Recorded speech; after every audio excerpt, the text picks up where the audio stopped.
Good evening and welcome to another episode of Black Sheep Rising. My name is Conan Soliday, and joining me in the studio this evening This is Rapture. And Derek J. Derek J. Back in Keene for what? The Keenvention. Keenvention happened this weekend, for the first time ever. Keenvention 2013, and I have to say, I was impressed. I was not anticipating the turnout. I was not anticipating the great panels that we had. I was on 2 of them. You were on 2, 3 of them. 3. I did 1. Yep. I mean, it was. I was a little concerned, and I'm sorry that I was, because it was awesome. What do you guys think about what had happened? By the way, yeah. I had no idea what it was going to be like going into it. I had heard that like 70, 80 people had registered for the event a little bit beforehand. And I was like, all right, I can anticipate a crowd about that size. That's cool. That's manageable. I'm not too afraid of that. It's a good place to start.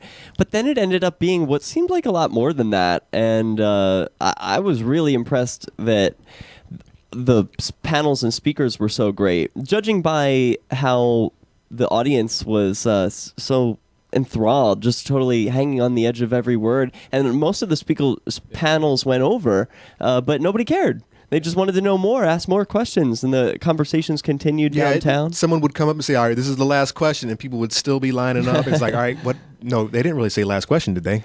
Well, what I noticed was when people were finished the panels, the people who still had questions would just go up and talk to them. It was that sort of manageable, approachable event. And then, of course, you had to consider the after-party events where you had every option to, go and approach someone who was on a panel and, let them know what they had said, if they'd inspired them, or, pass down some further questions. I, regretfully wasn't able to make it any of those, but I know that you guys were able to. And yeah, I wish I made it to more of the panels, but I definitely made it to all the after party stuff. But yeah, it was really great. I talked to just a lot of really cool people, and like you guys, I was impressed. I really thought it was going to be kind of a bomb, and not in a bad way, because it's the first year. I mean, what can you expect, right? Like, and it actually was just an amazing turnout. Like, I really thought it was really, really good for like a first year event. It was put together very well. The speakers, everything was really entertaining. It wasn't like your usual like cliche like Liberty like speeches. That was is really kind of what we were talking about. You think so? Like I think it was just a lot of like just really informative. Just like I don't know. I think for the most part, I was impressed. Would say it was practical liberty. It was still liberty, but it was talking about the stuff that we are clearly biased towards. Sure. Maybe that's why we're all biased towards activism. That's why we moved to Keene. But it was perfect. I think it was perfect, and the fact that it was all on YouTube is even better because not yet, but it's going to be there, freekeene.com at least for sure. Yeah. So it should be up in the next couple of days. It'll all be on YouTube, and so many people who weren't able to make it to Keenvention are going to be able to benefit from that and see what it's really see what it's about. Mm-hmm. It was really cool to see like James Cleveland. He kind of lit up talking about Robin Hooding, talking about the personal relationships that he had built with these meter maids, and how he was able to keep a really clear head despite these lawsuits and everything for his form of activism, which is so benevolent, just filling parking meters. It was super exciting, and I learned a lot. It was great to meet some people at the secession panel too. That was one thing I was not expecting at this convention, was talk about secession, because that's not really on my radar so much. Right, but there are people within the state who do focus on achieving that goal, and boy, that's awesome. It's a rough goal, but I think that it's a worthy goal. I think that very soon it will show up on more and more people's radars and the alternative, the proper alternative, because right now we are sending off buttloads of money to Washington, and we're not getting it back. We are? I know. No, keep reminding me, because you're absolutely right. But no, my federal monies are coming straight out of my paycheck. Sure. and there's nothing I can do about it yet. So I guess no, the government is robbing us of a certain amount of monies every paycheck, and it's going to kill people overseas. Can I be persnickety about our language and say it's not the government? The government's an idea. The government's government myth. can't take anything from you. true. It's people's personal choices to relinquish their own funds or to take jobs where they know it's part of the requirement to send their money to Washington. As long as people believe in that myth, it can't be undone unless we do something, not unnatural, but very natural, and that is to secede from the problem, to abort ourselves from this a very abusive relationship. Yeah, and which to for most people isn't practical on a personal level. You just can't just be like, I declare my independence. I think Daryl has done that. It's mailed a letter to Washington. But that's why it's so helpful to have people at the state level working within the system, talking to Washington, being like, we're bureaucrats, you're bureaucrats, let's get along, instead of like activists versus... Well, look at it this way. Just look at any abusive wife who doesn't have any work skills, who has a bunch of kids, who, has been taken care of, probably her whole life. The whole idea of divorcing from an abusive husband is, what is she going to do? She's probably in a better situation. She probably is leading herself to believe, or he, it could be the other way around, but she or he might believe that they are in a better situation and that the alternative is much more painful and destructive, and so that there is another alternative. So you got to get past that. And that's the same way people look at the myth that is government. It's that look at all these things to take care of. And right now they're trying to take care of health. Yeah. Oh, yeah. So they take care of the roads, and they take care of schools, and they take care of, everything. Sure. The only thing they don't do yet is clothes, jobs, and houses. Once we get to those three, then we're complete socialists. We're already, in the socialist handbag. But houses, I object to. There's plenty of Section 8 housing. There's plenty of subsidies that people get. For, the government was responsible for blowing the inflation or blowing the real estate bubble. By offering these loans, and not just offering, but demanding that these banks give loans to people who shouldn't be getting them. And you can, I think that you might be able to say the same thing about some jobs, but we're not 100%. We're not 100%. You could absolutely say that about jobs because they're influenced by the minimum wage. Yeah, but not 100% reliant upon government to find jobs for us. There's still people who are unable to find jobs, and government doesn't have a position in finding jobs for them. In fact, it's the opposite. Government has a role in making sure that people don't find jobs because they hand out Social Security benefits to people, make sure that they stay on welfare. And the level that some of my neighbors, I just recently moved to Philadelphia, and some of my neighbors get almost as much money as they would if they worked full-time 40 hours a week. And why would you choose to work 40 hours if you're already getting pretty close to that? You find something else to do with your time, a little bit on the side, and you make your money. That's sick. Yeah. I don't want to support that kind of low achievement. And I think a lot of people are aware of that type of nonsense. A lot of the people who don't agree with us are aware of that, and yet they still don't know how to fix the problem, or they just get on their Facebooks and they rail about all the food stamp recipients out there and all these people who are taking advantage of the system, and what do we do about it except vote someone in who will change the laws and make changes that'll definitely benefit the taxpayers. Yep. And going back to what you said earlier about government being a myth, and it really is. And the only difference between the government and, say, the Tooth Fairy or the Easter Bunny is if other people, believe in the Easter Bunny and they believe that some bunny comes around and shits out eggs every day, that's cool. They could have a good time. They could go searching around for eggs and bushes all they want. You don't have to believe it. Unfortunately, with government, other people can believe it on your behalf, and that's the only difference between government and the Tooth Fairy or whatever. Is other people. What do you mean other people could believe it on your behalf? Because if other people believe in it, it's imposed into your life. Like government has a presence in your life just because other people believe in it. It is this mythical entity, government. Other people believe in it, and its will is imposed upon you in so many ways. Whether it's the roads or whatever, the government has all this. You're forced to deal with it, and it is a myth. The only reason why it exists is because people believe in it, and it is a non-existent entity, and people obviously have to get past the myth of government, and it is a total myth. Yeah. The government to me, like when people say that word, now I think of a shiny vest. You know, like those reflective vests with like a tin badge or whatever that like just an anonymous bureaucrat that can just like yeah, you can just drop it's just some jacket on and it just signifies like I work for the city, you know, and it's like Yeah. you could do anything in those jackets. And people, you know? all of a sudden, people are respecting you, and they're bowing down to your wishes, and they're getting out of your way when you walk around. It's the magic cloak of government, and I can do anything. I can park anywhere. The rules don't apply to me. Yeah, it's the way it works. Yeah, so that's why I tend to think of when people say the government, Yeah. because you're right. It's not. It's Well, an there's idea, it's not a there's I think there's a difference between the state. It's like almost like the state of mind. I think the state is the myth, and the government is actually the people who believe in that. That's the clever. people who believe in the Yeah. state and are enforcing the myth of the state. So anybody or who work for the state.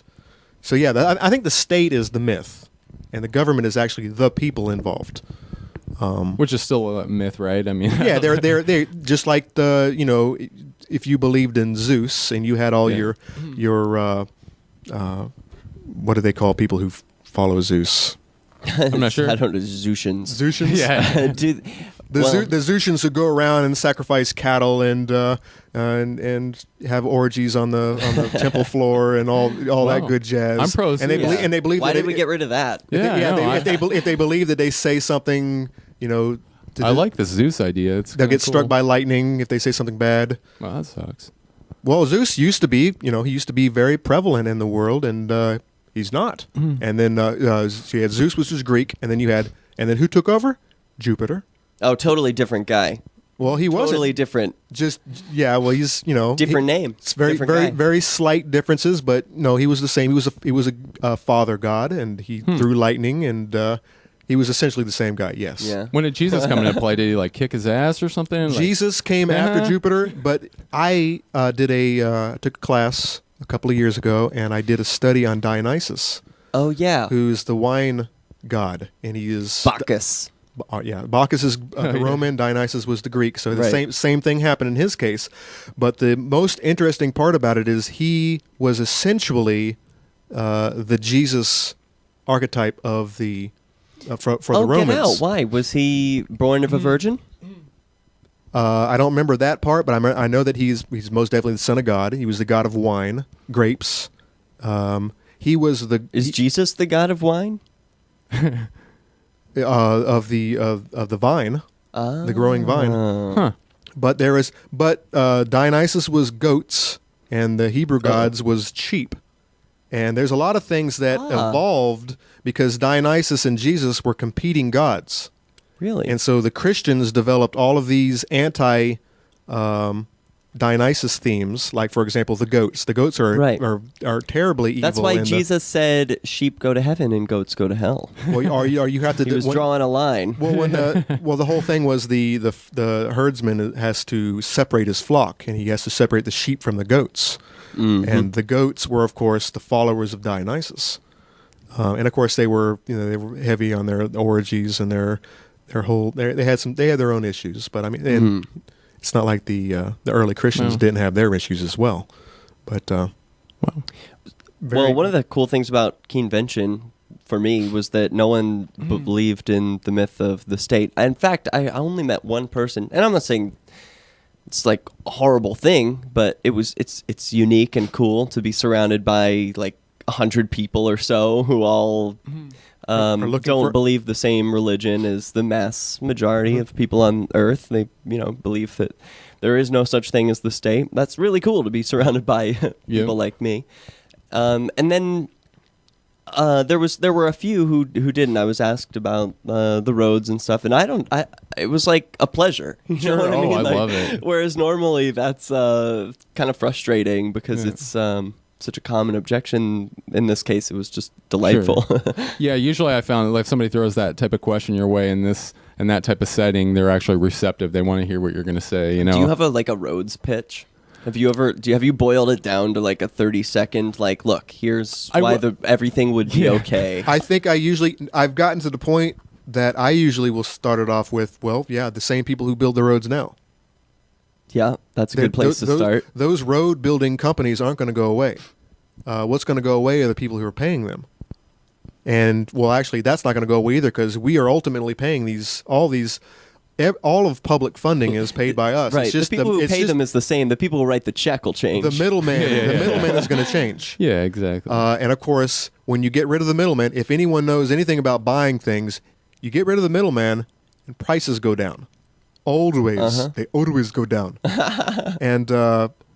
But it can be harder. So now you have to shop around. Now you have to call more, and sometimes That's you might not harder. That's easier. When there's competition, they bring it to me. They're like, Ex- "Oh, we make it too." exactly. Yeah, And- exactly, But some yeah. people don't like shopping. Some people want the one sticker price, and they don't want to have to deal with all this nonsense. A lot of people, especially the liberals who make the laws that we live in, Oh my. they believe that people are stupid. People are ignorant. People are not educated enough to make these decisions for themselves, and they have to make these decisions for us, because otherwise it'd be anarchy. Well, they think it's they usually think Oh, it's no. they usually think it's a thing of ethics, like, or I don't know if that's the appropriate term, but they think like human beings, if government wasn't there, that human beings, they wouldn't engage in such activity, like to voluntarily fund like roads and stuff. They'd be selfish. Like that's the notion. Like they don't realize it's in human beings' self-interest to, I guess, do good and whatnot, even if it is genuine or selfish. It's in human beings' good nature. Like you don't take homeboy sandwich, not because there's a law in place, because he'll hit you or because he won't like you, and people at the end of the day, they want to be liked. I mean, obviously that's, people want to be liked by their peers and stuff. They want respect. Well, I think they want honor, whatever that will Yeah, but that's be. the libertarian argument. Sure. That you're talking about. The statist argument is that we will Well, they think that we will human- steal each other's sandwiches, and there won't be any consequences. Sure. Why do you think people think that? Because they've been told, or because that's what they think is inside of them? I think because they've been told. I think it's No. ingrained their entire life. No, I think you're absolutely right. I think there are certain people who make laws because there are things that they would in turn do if they were allowed. And do. If they lived in an anarchist society where there were no consequences, they True. would steal people's sandwiches and Yeah. pull all these nasty stunts. Any law that they want, the drunk driving mothers, the mad against mothers or whatever, they're probably they're what I'm mad against the mothers, too. mams. the mams, The mams. mothers against drivers. Those two, drunk drivers. Yeah. I have a sneaky suspicion that some of those mothers are probably people who might have a little alcohol problem, who might get in a car and Why? because they Because they want to control other people? because they feel it is so important to pass this law, because at the I end know of the what you're day, saying. at the end of the day, it's something that they might do themselves. Sure. And along those lines, actually, the founder of Which is why you have all these conservative Republican types who are all trying to pass all these silly gay laws, and you're always finding out that they're the ones coming out of the closet a couple years down the It road. is often the case. It's often the case. Man, yeah, along those lines, what you were just saying, actually, the founder of MAD, she received a DUI.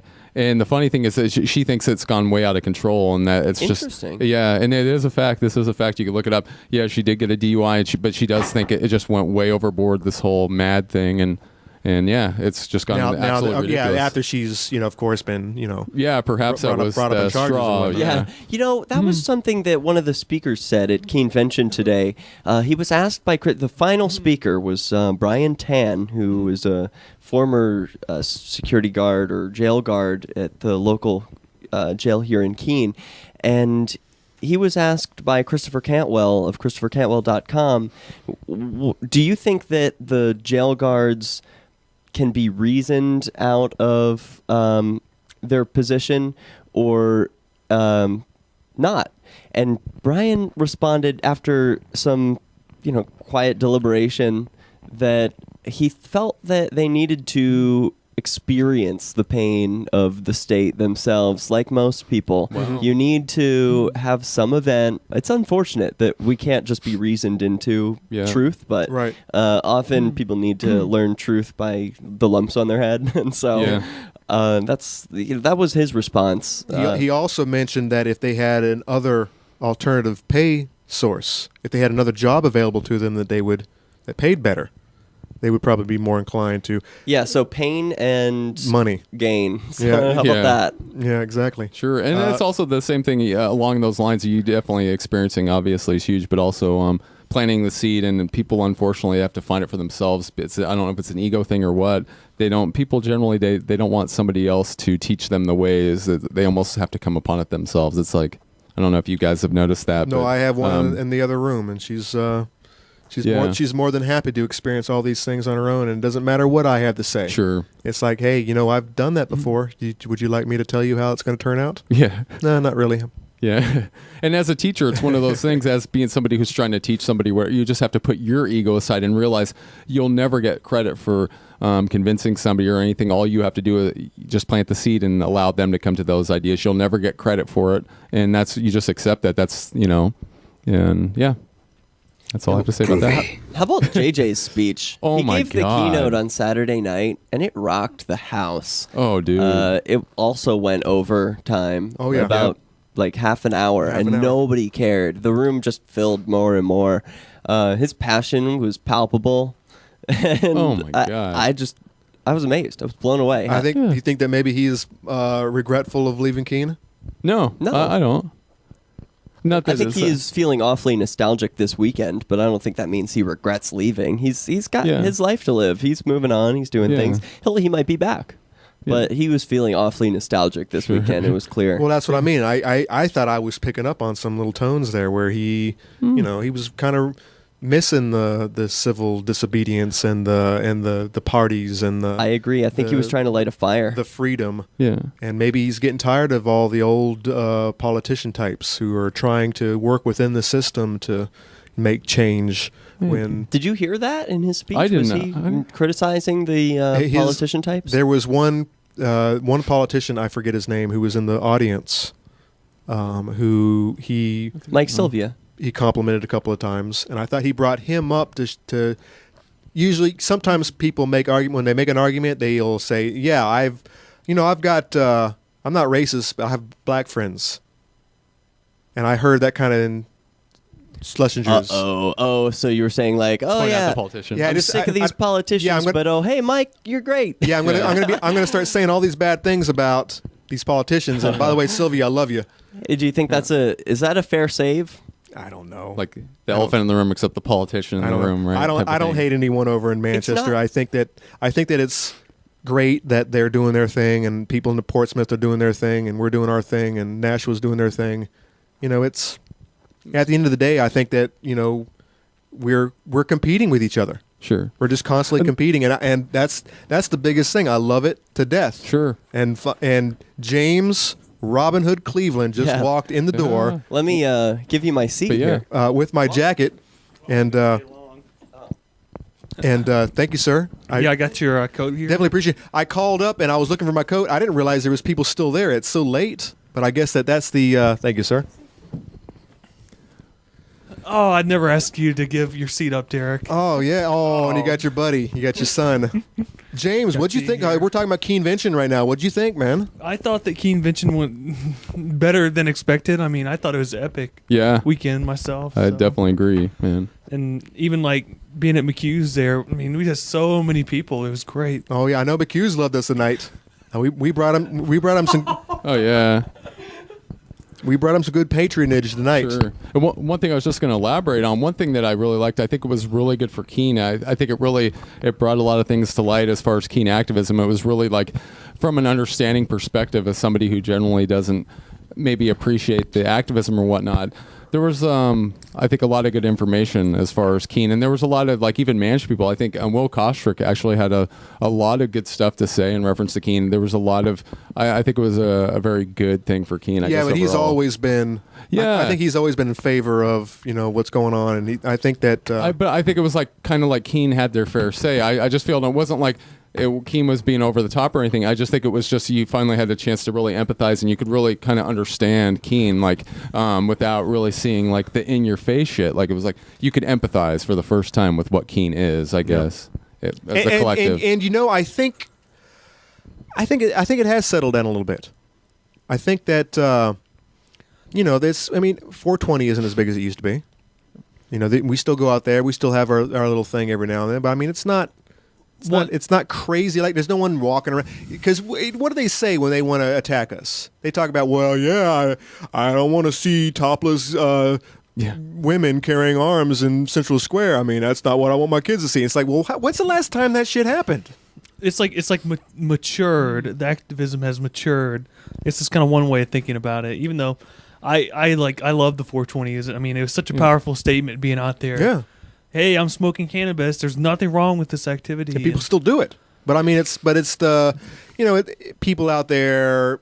Well, I mean, the juggalos do it. So I mean, was it such a bad, on Railroad Street? Why is it such a bad business that you had a bunch of college kids out there with a couple of free keeners or a couple of New Hampshireites, Free State movers, versus what they have right now? I mean, it's like, how long have the juggalos been out there? They've been here. Most of those are Keene natives. So I mean, I think it's silly. I think it was just finding something to latch onto because a couple of months ago they were actually attacking the juggalos. Well, it's like I think the Sentinel was anyways. One of the things I brought up in my panel. I mean, if you do anything, if you hold a sign that said I like flowers, I mean, people are gonna be like, get a job, and you know what I mean? It's like you could have like the most innocuous sign ever. Goddamn heavy. Exactly. Yeah. So I mean, like, there's gonna be haters if you do things, and I think that's what Keene has such a strong reputation for. We're doers. We want to do things. We want to be active. Mm-hmm. We don't want to sit around and, I guess, wait for our saviors, the politicians, until there's white in our us. hair. We don't want it to happen when there's white in our hair and it's all over. And we have grandkids and shit. And to me, it's fun as hell to like going out and doing things. That's why I like doing it. It's entertaining. It's fun. I agree. Most definitely. Oh well. And you could have a sign that said peace, and people aren't going to like that. And whatever you do, there's going to be.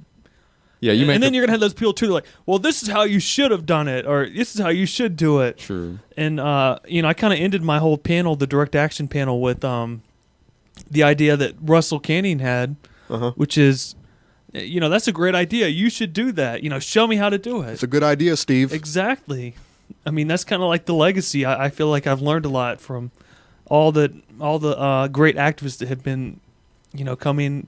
And as long as we are constantly building on, our forebears, and not making the same mistakes, I think that the path that we travel is, it's going to be a successful one, even if we do have to outlive these guys.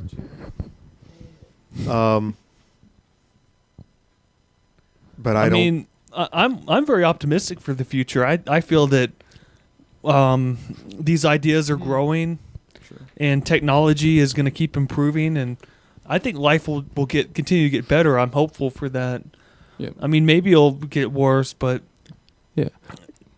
yeah, I'm with you real there, James. optimist, I'm with you there, James. Like, I mean, I have a slightly different take. I mean, maybe on a local level, I see some turmoil and stuff, but I'd say even whether it's global or whatever, I think, you'll eventually have enough people just through the networks of the internet and stuff, and just with technology. I mean, the way things have come around. I think liberty, it's very contagious, and it's only a matter of time. I mean, it's amazing you don't have it already, that you don't have 1 million people networked globally, but I can't imagine it being any longer than 5 years to have 1 million people networked globally of this liberty mindset. Like, it's so contagious. Like, I think once you have 1 million people, or even more than that, I mean, that's so much power right there. You could migrate to a location at that point and pretty much either a continent that accepts you, whatever. But that's just my take. Whether it's secession through New Hampshire, I see Keene or New Hampshire, if you will, I just see it as like a networking hub. I have a hard time picturing a secession movement happening out of Keene, but which is fine. I mean, I still pull for that. It just seems very unlikely. I don't think the government would ever allow it. Not that I would ever shy away from that fear, but with the current government setup, no, it's most definitely not going to happen. Yeah, one of the outlying cities might, but no, not Keene. It's too entrenched with the liberal minds who are lovers of the government, lovers of the state. And it's not going to happen. I don't think secession is going to look like what most people picture it looking like. I don't know much how I can see into other people's minds, but I know how I used to think about secession and how I think about it now. And the difference is that it's just about breaking away the pieces of my daily life that involve the state. As long as you can get away from each of those, nothing has to really change about your life. Yeah. Just each of those small things, like carrying that piece of plastic in your pocket that has your picture on it from the government. Yeah. If you don't have to do that, that's one way that you're seceding from the I government. agree. I So it doesn't really look like, armed revolution or like Yeah. people, like there's a big ribbon cutting ceremony for like, these are the new perimeters of our state. It's just like people living their lives a little bit differently. Sure, I agree with you 100%. The one difference is I think with as many locals, it's amazing because you would think theoretically Liberty be a lot more contagious. You would think for every mover you would have 2 people that you could convert and stuff, but it's actually it's very difficult to convert locals or whatnot to these ideals. So unfortunately. I don't know where it's going with that. It's distracting. You're talking about converting like locals and Yeah, like I think that Derek's exactly right as far as individual secession. I think by ignoring the state as far as you're not recognizing it. I think you move past it. But unfortunately, there's so many locals and trying to convince those locals. I think it could be a little tricky to get enough people in a geographic location unless they move to that location. But converting locals is a lot trickier than in my opinion, I would ever imagine. One way you can convince people is by making a nice visual for them, and that's why I brought you a silly hat. Because one way to think about politicians is as regular people who are wearing silly hats. Yeah. That's all they are. And silly Sure they badges. are, yeah. And silly robes. They're just regular people. If elected, Conan Saletti, Ward 4, by the way, guys. If elected, I promise to wear this hat to every council meeting. Every single Why? one. To prove you're a politician? You have extra rights? I'll have to have and I'll put maybe a shiny badge right here on the. I think I can match that too. I'll wear this, hat to all the city council meetings if I'm elected. So if you like what you see and you want to see more of If it, you like fancy hats, vote for James Robin Hood. And- the 5th of November which is coming up, and by the this time Tuesday. by the time this show actually airs, it will be, of course, afterwards. But Well, I didn't really campaign on wearing a fancy hat. You could but- run as Jimmy Hat. Haha. What was your favorite speech at Keenvention?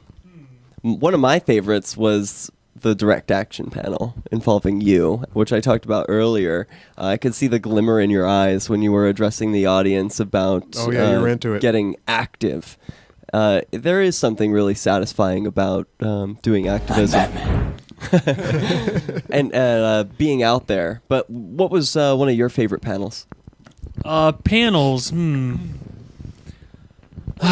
Yeah, speakers. I would probably say that I think that JJ did a great job. Oh yeah. And I thought that Brian Tan, the former Cheshire County Corrections officer, he had a very powerful speech. I mean, like I was kind of tearing up at some points, and I mean I was really moved by him talking. It was just so powerful. I wish I caught. I'm gonna have to check it. I caught bits and pieces, but what do you? Yeah, I really like his story. I know of his story. I really wish I heard it out, but you guys did. So go I did. on. I cried. I did tear up and cry. I had to wipe my cheek a few times, but I was right there up in the front. Brian Tan. Brian Tan. People can look this up. I blogged about him while I was in jail.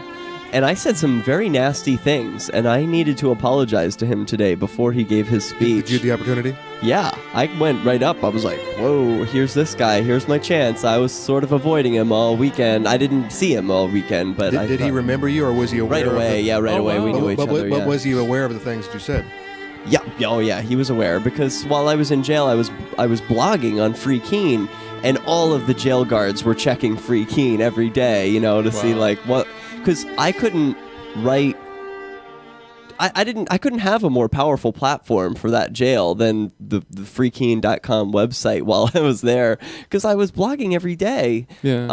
And I did write about him. One of the problems with him was that he was rough with me when patting me down, like physically grabbing and you know what they do? They cup their hands together and then slide them up your crotch. Yeah. Oh yeah. Well, I haven't he was experienced it, pretty but- rough when he did that, more so than any of the other guards. And I was like, I wrote about it like, this is a pretty regular thing.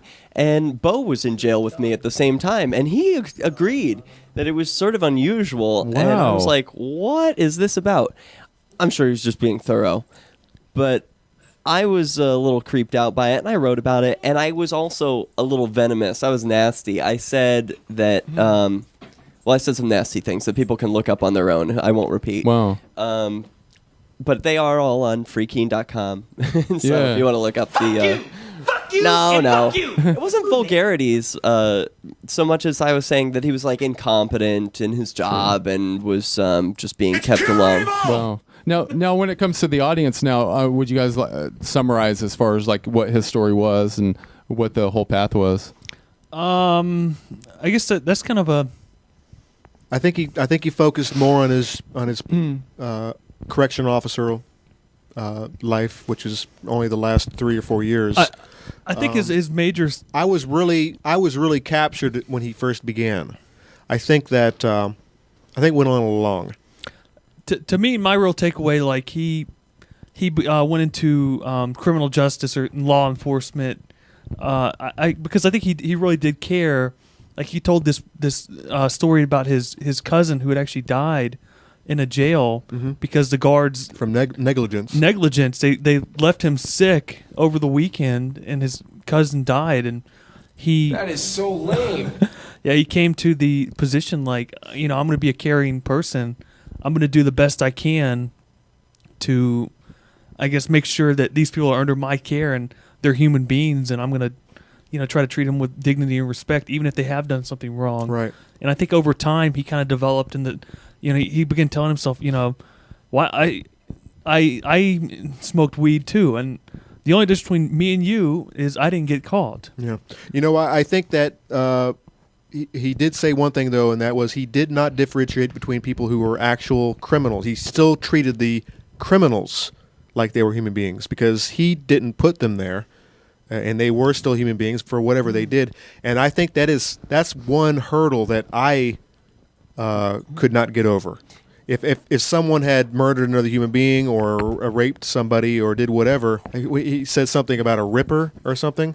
Yeah. Yeah, I mean, I think that I possibly would fall into the category of guards who would treat that person like an animal, which is why I could never, ever be a correctional officer, because I know that was something I might be capable of doing.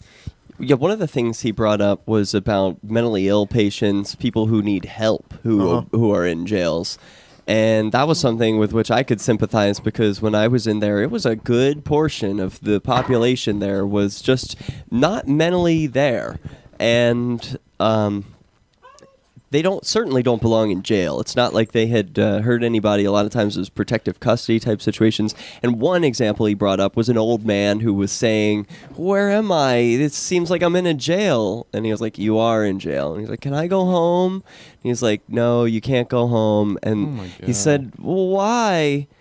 And that seemed to be like one of the catalysts for his thinking to change, because he was like, I don't know. Yeah. I don't know why you can't go. I don't know why you're here. Well, I can't let you leave. I'm not allowed. And that was just like, why am I here? I can't be in here. Paycheck. Well, that was part of it. And then he said even that was overcome. He was like, look, after a while, you got to be like, is this paycheck really worth it? Right. Is it really about feeding my family, or can I find another option that doesn't make me lose sleep at night? Absolutely. It was powerful. Absolutely. Yeah. I mean, Wow. yeah. I mean, I already know. That's not a job that I could ever do. I don't need to even think about it. It's it's not. I don't want to be in a position of authority. I mean, even running for city council, I have issue with. I have serious issue with, and I don't want to be that person, because I don't want to be in charge of regulating money for other people. I don't want to see that money and be the decision decider at the end of the day. This is how we're going to spend that money. I do want to be the guy who's like, this is how we're not going to spend this money, and this is how we're going to send the money back to the people, which, by the way, is why I'm not going to get elected. Yeah, you because kind of be like the Dr. Ron Paul of the Keene City Council. No. I'm just going to be the constant veto vote every single time. No, I have no problem with your silly dog park. I think that it would be an excellent thing for Keene to have a dog park, but should the city pay for it? No. Yes, I love the library. Yes, I actually go there. But do I think the city should pay for it? Oh, and they just bought their 3D printer for $2,100. I mean, why couldn't they have taken some of that money and, put it in this year's budget? I mean, they make money every year. Why do they need city money as well? So, I mean, there's all kinds of solutions. There's all kinds of free market solutions. And, people don't want to hear that because they've grown up relying on all these things that be paid for, that are already paid for, roads and libraries and schools and everything. And it's, at the end of the day, it's you've just got to let go. Yeah, and speaking of politics, the very first panel that Keenvention opened with, the political panel, if you want to call it that, I don't remember the exact name, but I thought that was a pretty good panel too. Like, I learned a lot, and I've never been like a political guy, but I kind of have some hope now, in politics, from watching that, even though I don't necessarily, I always feel like it's 4 steps forward, 1 step backwards, but at least we have that 1 step backwards. Yeah, but how long do you think, how long do you think they're going to take before they are going their own route? I mean, we've already had our own little schism, our own little internal schism. And it kind of revolved around the political types deciding that they would ostracize somebody because they didn't like what he had to say. And I mean, do you think that how do you think that worked out? I mean, and these are the same kind of people we're talking about, who are the politicos, who are working within the system to make things happen. Well, the New Hampshire political game breeds a special type because they're not rewarded like most politicians with hefty paychecks. In New Hampshire, you get $100 a year. Good point. And they get gas, and that's it. That's not even covering gas. I mean, you're at a loss. Well, no, they get their $100, but then they also get gas to drive. Oh, okay. I didn't realize, but that's not bad. That's not too bad. But I just think it breeds a special type. Mike Sylvia is one example. Mm-hmm. He's not just a politician. Mark Warden is another. He's a realtor. So all of these people are real life people. They have real jobs. They have to get their paychecks elsewhere, not from the backs of the people. Right. So it breeds a very special type of politician here in New Hampshire. You don't come here to be the grubby Chicago politician, for example. Exactly. I think as long as it stays that, there still is kind of a fighting chance. And I've heard that there are arguments. There was the one just recently where they're arguing for the license plates readers. And I think it was Warren on the other side of the camera, but he was fighting against it. And, of course, one of the representatives who was fighting for it was Robertson, who is one of our reps here in Keene, who pretty much said that you don't have to worry about the law if you don't break it. And of course, as if any normal person doesn't. And of course, break all kinds of laws the head lady every day. and the head lady in charge was all like, "But I don't care about people's liberty. If they're not breaking, it doesn't matter to me." Which is exceptional video to watch, to see these people in their element. But you know what?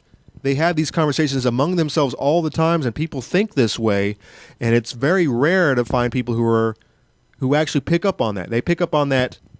You don't have to worry about the law if you don't break it. I mean, is that for real? Are there really people out there who just follow every law? Do they read all the books every day? Oh, new law, I got to follow that one. Seriously, they know that they're pulling their own chain here, right? Sure, they're not.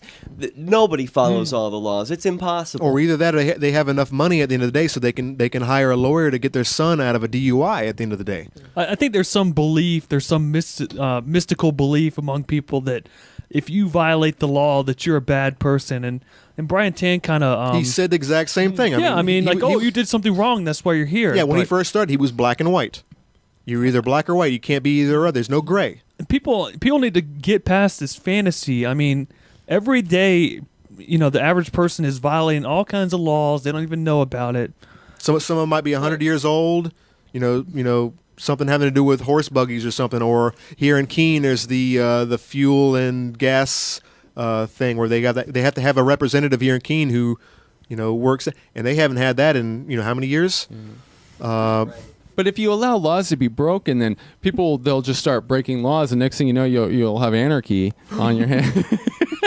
But no, that's the notion. It's always the fear of the slippery slope, right? Like, even if it's a ridiculous law, well, if you have to, yeah, sure, there are bad laws in place, but you still have to follow those laws, because if you didn't, next thing you know, you just start breaking every law. Well, people and be murdering and raping each other in the streets tomorrow. Yeah, or tonight. As if people aren't naturally incentivized not to do those things. Like, even theoretically speaking, when you look at the so-called, Boston bombings and things like that, when you look at how big the population and how rare that shit goes on, it's amazing the quality of human nature. The fact that people aren't bombing schools on a regular basis. Well, I mean, you just don't have a kid going to school shooting people up, and every time there's a conspiracy. And I believe in this, though most of those conspiracies involved. That I think that it is the government. I don't think but even if it was, you would think this would go on a regular basis. Well, human beings, right? How much more often are you likely to be shot by a police officer? Oh, yeah. Then you are a terrorist. Astronomically. 8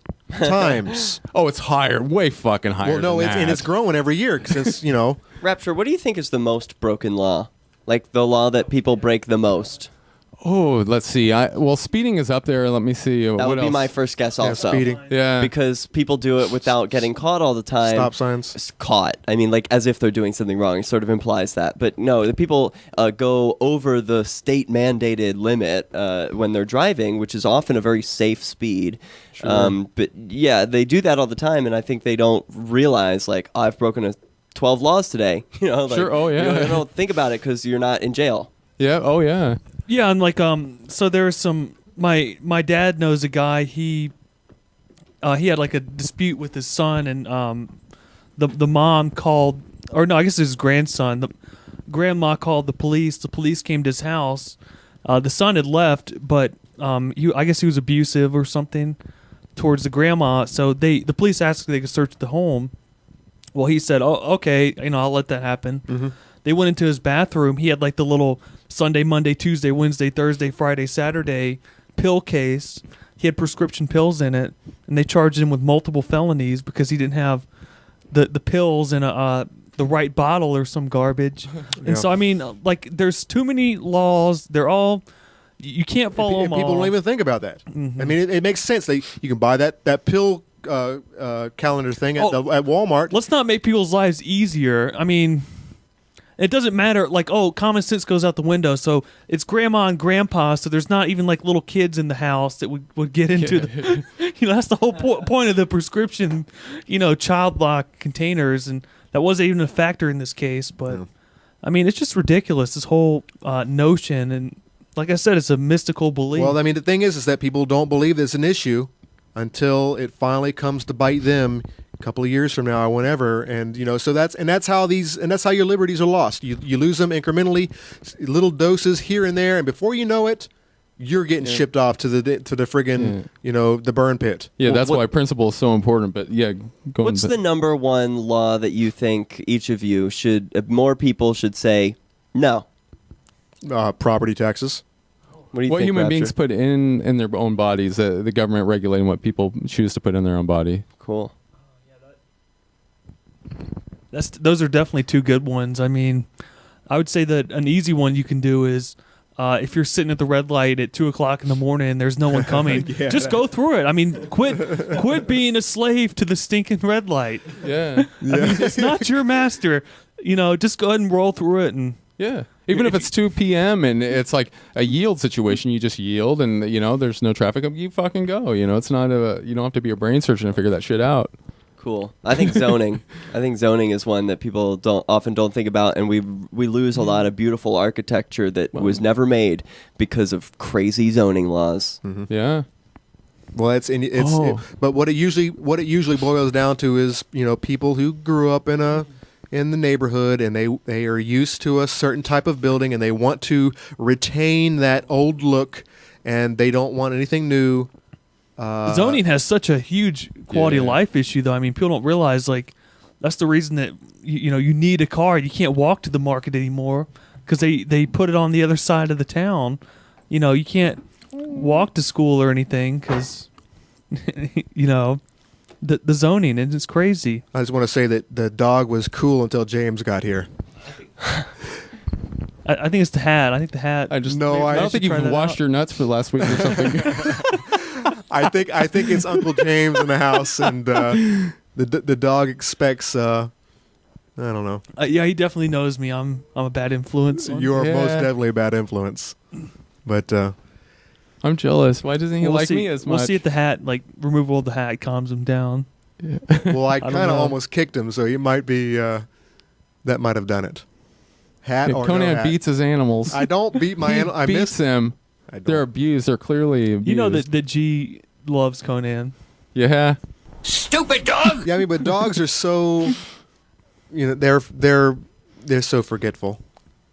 It doesn't matter, what happens, and that's the saddest part about dogs is that you can have, truly, true owners who actually whoop up on their dogs. Oh. And at the end of the day, those dogs love their masters, and it's the saddest thing. And people too. People are almost as bad, especially kids and wives. But yeah, that dog he's not being beat. What are you trying to get at? You say wives. I want to take an opportunity to say that 50% of all domestic abuse cases. I think that's actually growing, isn't it? Are that men. number is actually becoming more split, half and half, because in actuality there are some abusive women out there. Yeah, it's been a stigma for a long time, and I think a lot of guys feel unmanly for reporting. They don't report it. It's and if the punishment they do get is not necessarily physical. It's more, sometimes it's mental. Sometimes it's you're a small little man and you don't make enough money and I hate you and this and that. Yeah. But even the physical abuse is starting to rise. Women who are slapping their husbands around, and it's a horrible thing. That is it rising? I think it's because I think it's rising. I think the statistics appear to be rising. I think they're becoming half and half. They're split. Oh, which is pretty sad, because you think that women are the. Well, I guess it's not sad. I guess it's if a statistic is. It just is what it is, man. Yeah, if it's a more truthful statistic, and after all, at the end of the day, women and men are much more similar than it's been led up to believe. That women don't necessarily have to take care of the kids. That women don't necessarily stay home and do the dishes. I mean, and men can actually do these things as well. I mean, it's actually kind of a good statistic. Not to be the LGBT guy here, but it's suggesting binary genders to say men and women too. It's more of a spectrum. Yeah, it's chemicals. Yeah, so it's not those aren't the only options. Sure. So maybe we need like X, Y, and then a percentage next to each one. So X 57% and Y. Whatever half of 57% is, 30, 43. No, don't be spitting out math. Fuck it. Well, one thing I liked on the LGBTQ panel at Keenvention was we sort of decided at the end, we're like, should we include T and Q? I mean, there's questioning and queer, and what about asexual? Do they belong? Should it be queer? Or, how should we? And at the end, we just decided it should be H. H for human. Yeah. That's just a big H. That's what it all boils down to. I mean, just treat your fellow man, or M for. Well, no, let's get man out of there. Human. What was that last letter you threw in there? Q. Yeah, human. Q for question. Because I had to think about that one. I was like, what the? It's yeah, Q. I was like, wow, okay. Q. Wow. And even asexual, I'm skeptical to that. Like, I mean, I don't know. I there was some talk of that, but I think as long as your chemicals. You think it's not a thing? I think it could be a thing by choice, but I think if your chemicals or whatever, your hormones. Listen to how you sound. Yeah, gayness. I think it's a thing by choice. No, asexual. I'm talking about asexual. Oh, that's different. It's a different letter. Yeah, no, I'm talking about asexual. Like, no, as far as having no sexual preference or not having any attraction, that's what asexual is, right? Well, how did you know you were straight? You just had an attraction, right? Totally. And that's how I knew I was gay. And what if Exactly. you don't have an attraction? But that's why I'm skeptical towards the asexual. I'm not saying I know for sure. But Jesus Christ.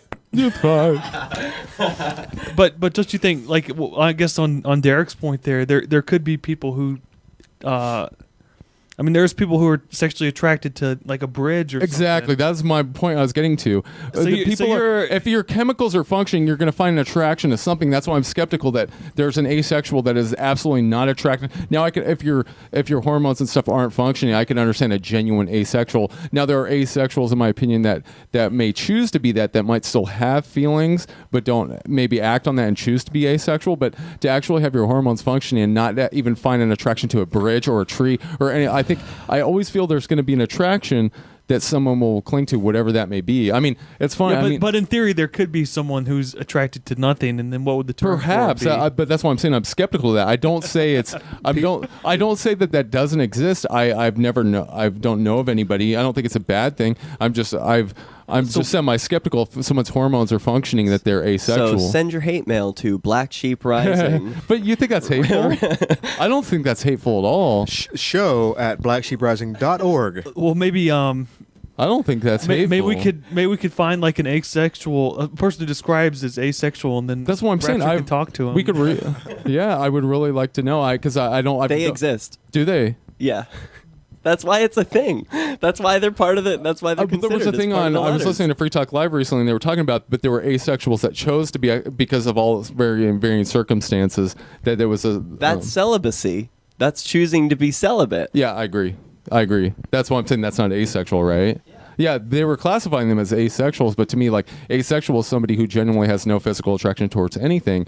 I don't say it's not impossible. I just don't know of it. Yeah, I don't think it's bad or good. I'm just fucking saying. I mean, someone could, like what you were saying, it could be a hormone thing. It could be, whatever. I guess it doesn't really matter if they want to describ that way. I mean, I'm not a okay, so I'm not anti-asexual. Don't send your hate mail to Rapture. God, I love you asexuals out there, whoever you are. I'm just saying, I don't know if you exist. I've never seen you. I don't know of it. I don't. I can't say that I've ever met a person who's told me that they're asexual. Yeah, I mean, That's what I'm saying. I don't know of it. Not that I don't think it can. But they're not going to come out. Like, people don't come up to you like, "Hi, I'm gay." Yeah, I mean, aren't these the people who? Hi, I'm A. Well, some people I'm have. A. Well, sometimes you can tell. Say, hey, I'm A. I'm A. Asexual, motherfucker. I'm A. I mean, most people love something. Most people have an attraction to something, whether it's their work or money, Well, even if or it's- their hobbies, Even or, if it's 1 out of 10,000, those people still could exist with no sexual drive or attraction. yeah, supposedly the guy who created Peter Pan was one of these types. And Okay, here's a weird who stat. loved writing stories about young children. I mean, which is very curious. I mean, A third of Japanese men That's what I was talking about. who are age 30 have not had a single date. and you could probably say the same thing about Koreans.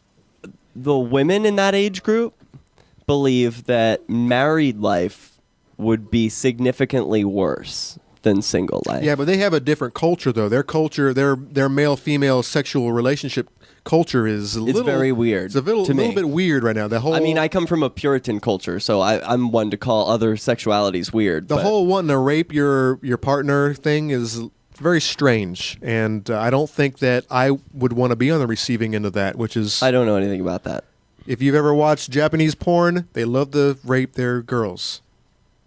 Yeah. That is so collectivist. Those Japanese rape their girls. Those silly Japs. When you look at What's that email address again? For Those the hate? yellow clowns. Those yellow clowns out there raping their girls. show at blacksheeprising.org. You're gonna get all these emails now. What I want you to do is find me one Japanese porn which is not focused on tying your girlfriend up in an office, putting a gag in her mouth, and having a bunch of guys rape her. If you can find me that one, then then maybe I'll reconsider. Until then, no, I'm settled. I've got it. Yeah, the thing I find that's so fascinating about sexuality, and it's so weird because, there's the whole nature nurture, and I'm all over the board on all that. But it's funny because the things I'm attracted to, as far as physical characteristics, and the word fetish is goofy for me because it's such a broad. There's your what's the word? There's physical feature fetishes, and then there's also like whether role play fetishes and whatnot, and psychological fetishes. But I'm talking about physical feature fetishes. From the time I was 4 and 5 years old, I had those in place, and it was like I had no environmental thing to have shaped it to that. So there could be skeptics out there and say, oh no, it was this that brought that to light. But it was like, no, things I was attracted to at 4 and 5 like stayed with me, and it was like it's crazy. So I don't know, maybe that's why I was always so open-minded to other people's what conclusion they came to, what they were sexually attracted to. So but yeah, mine was already in place at a very young age. And it's How young? like 5. I think about 5. I think people started asking me like about age 5. People like not people like kids in my class like, are you gay? Because we're 5 years old. But that doesn't even mean anything to anybody. But like I had heard other moms, who saw me like getting on the bus, like like, oh, that kid's gay, Well, when I was even that young. Yeah, when I was that to my mom age about that stuff. When I was that age, I don't know that I ever knew anybody. Probably a couple years later after that, maybe about 10. But yeah, at 5, it's like the gay term was, I already picked up on the fact that it was derogatory, that it was something that you threw out there to cause. But it didn't mean anything to you besides like bad. Well, no, I remember the first time I actually heard it. It was from a bully who called me gay, and. But did you know what it meant? No, I had to go and ask that But afternoon. you knew it was just something bad. He was a bully. I knew it was something. It was a word that I had never heard. I knew that it was derogatory. I went and asked, and I don't remember what the answer was. But yeah, I immediately came to the conclusion that it was bad. Yeah. I think, but then later on, within I grew up Christian. I'm gay. And there was a homeschooled kid that I hung out with, who had a tendency to wear lots of jewelry, and was very he was very gay. Yeah. And I don't know how he turned out. I would not be surprised. He was effeminate. Not all gays are effeminate, unlike to wear jewelry. He was most stuff. definitely effeminate. Yeah. And like I said, I don't know how he turned out, so I don't know. But I mean, I didn't have a problem with him. He went to our church, and I hung out with him. So I mean, it was, and this is maybe 10 years old or whatnot. I don't know. Yeah. I saw like a Scott Baio documentary, and it must have been when I was like really, really young. But who's Scott Baio? What was Full House guy? No. What was the shit he was on? It was more of like late 70s type stuff. Scott Baio. Sounds familiar. The time traveler guy. No, is he a time traveler? All guy? right, so it was a documentary. He went Happy Days and shit, right? Okay. Scott Baio. Okay. Well, anyways, there was a documentary, and I saw this as a young kid, but basically it was a situation where his best friend, it was determined he was gay, and I remember his dad, Scott Baio's dad or something was all up in his face and up in his ass about his best friend, and I think it came to a conclusion. He was like, he's the best friend I ever had. Who cares if he's gay or whatever? So anyways, that was implanted in my head at a young age. I don't even know if it was from that, but I don't know. From a young age, I grasped the concept. Unfortunately, most people don't. Aww. Yeah, he's Happy Days and a bunch of other stuff. He's cute. He's Chachi. Yeah, Chachi. That's it. Yeah. Hey, can I stop us real quick? Derek, you want to stay for a little bit longer? Yeah, I'm rolling. I'll roll with you guys. Hey, can we take a break real quick? Yeah. Okay, we're gonna take a break, guys, and we'll be back shortly With more fetishes. with more fetishes, with more with more Scott Baio, with more Keen. Well, I think we're done with Keenvention, but we'll find something else to talk about. I'm never done. I want another Keenvention right now. Hell, yeah, I That want was fun. one just every weekend. But we'll be right back.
Hey, welcome back. This is Black Sheep Rising, episode whatever, part 2.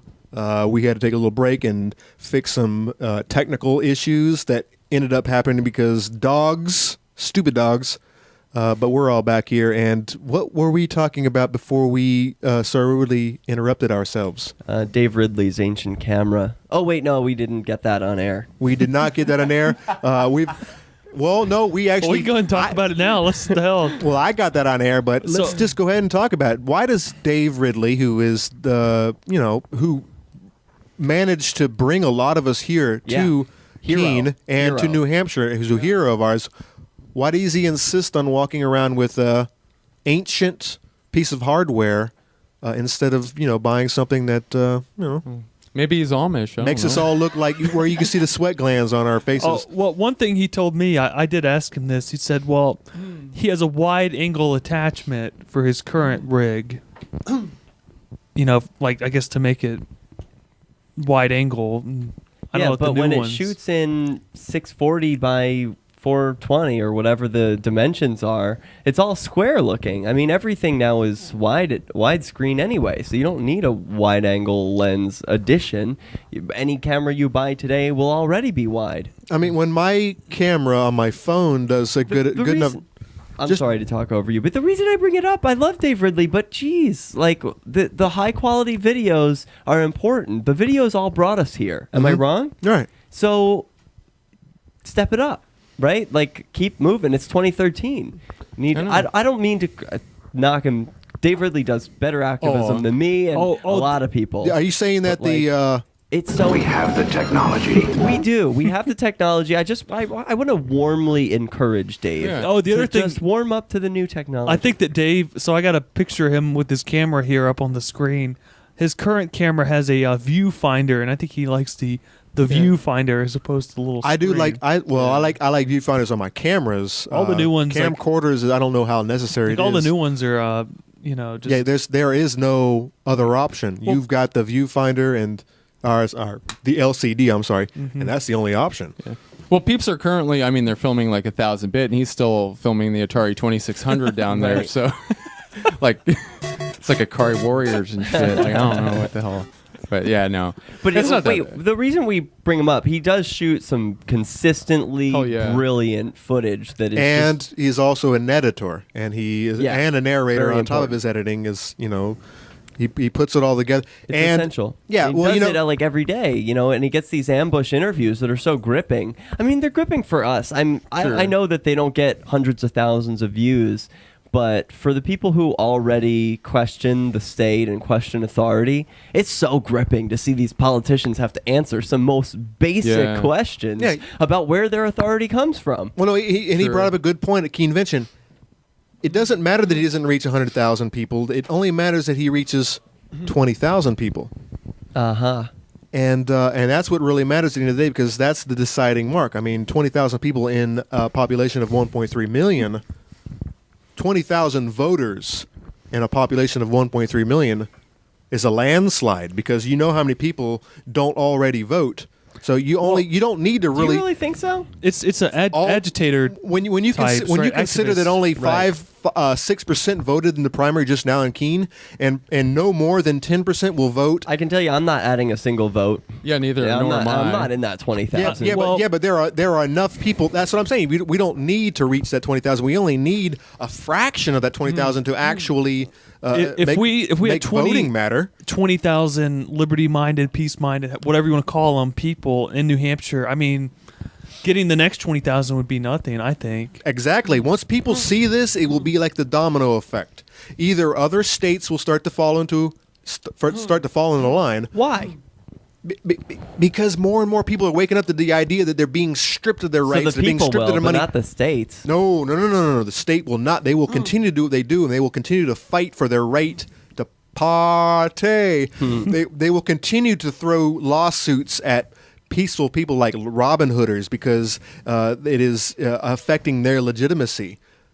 every single day. It's affecting their revenues, and the people will continue to write editorials in the Slantinal that the Robin Hooders are stealing from the honest taxpayers, which is a big fucking load of bullshit. I mean, it's horrible that people even make that argument.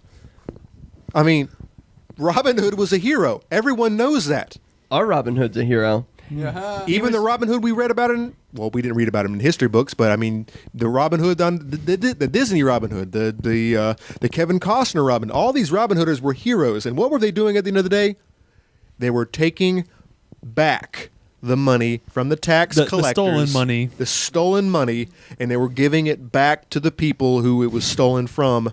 And they loved that old man for it. Yeah. And the first thing you have the King's Men, Fred Parcells, coming out.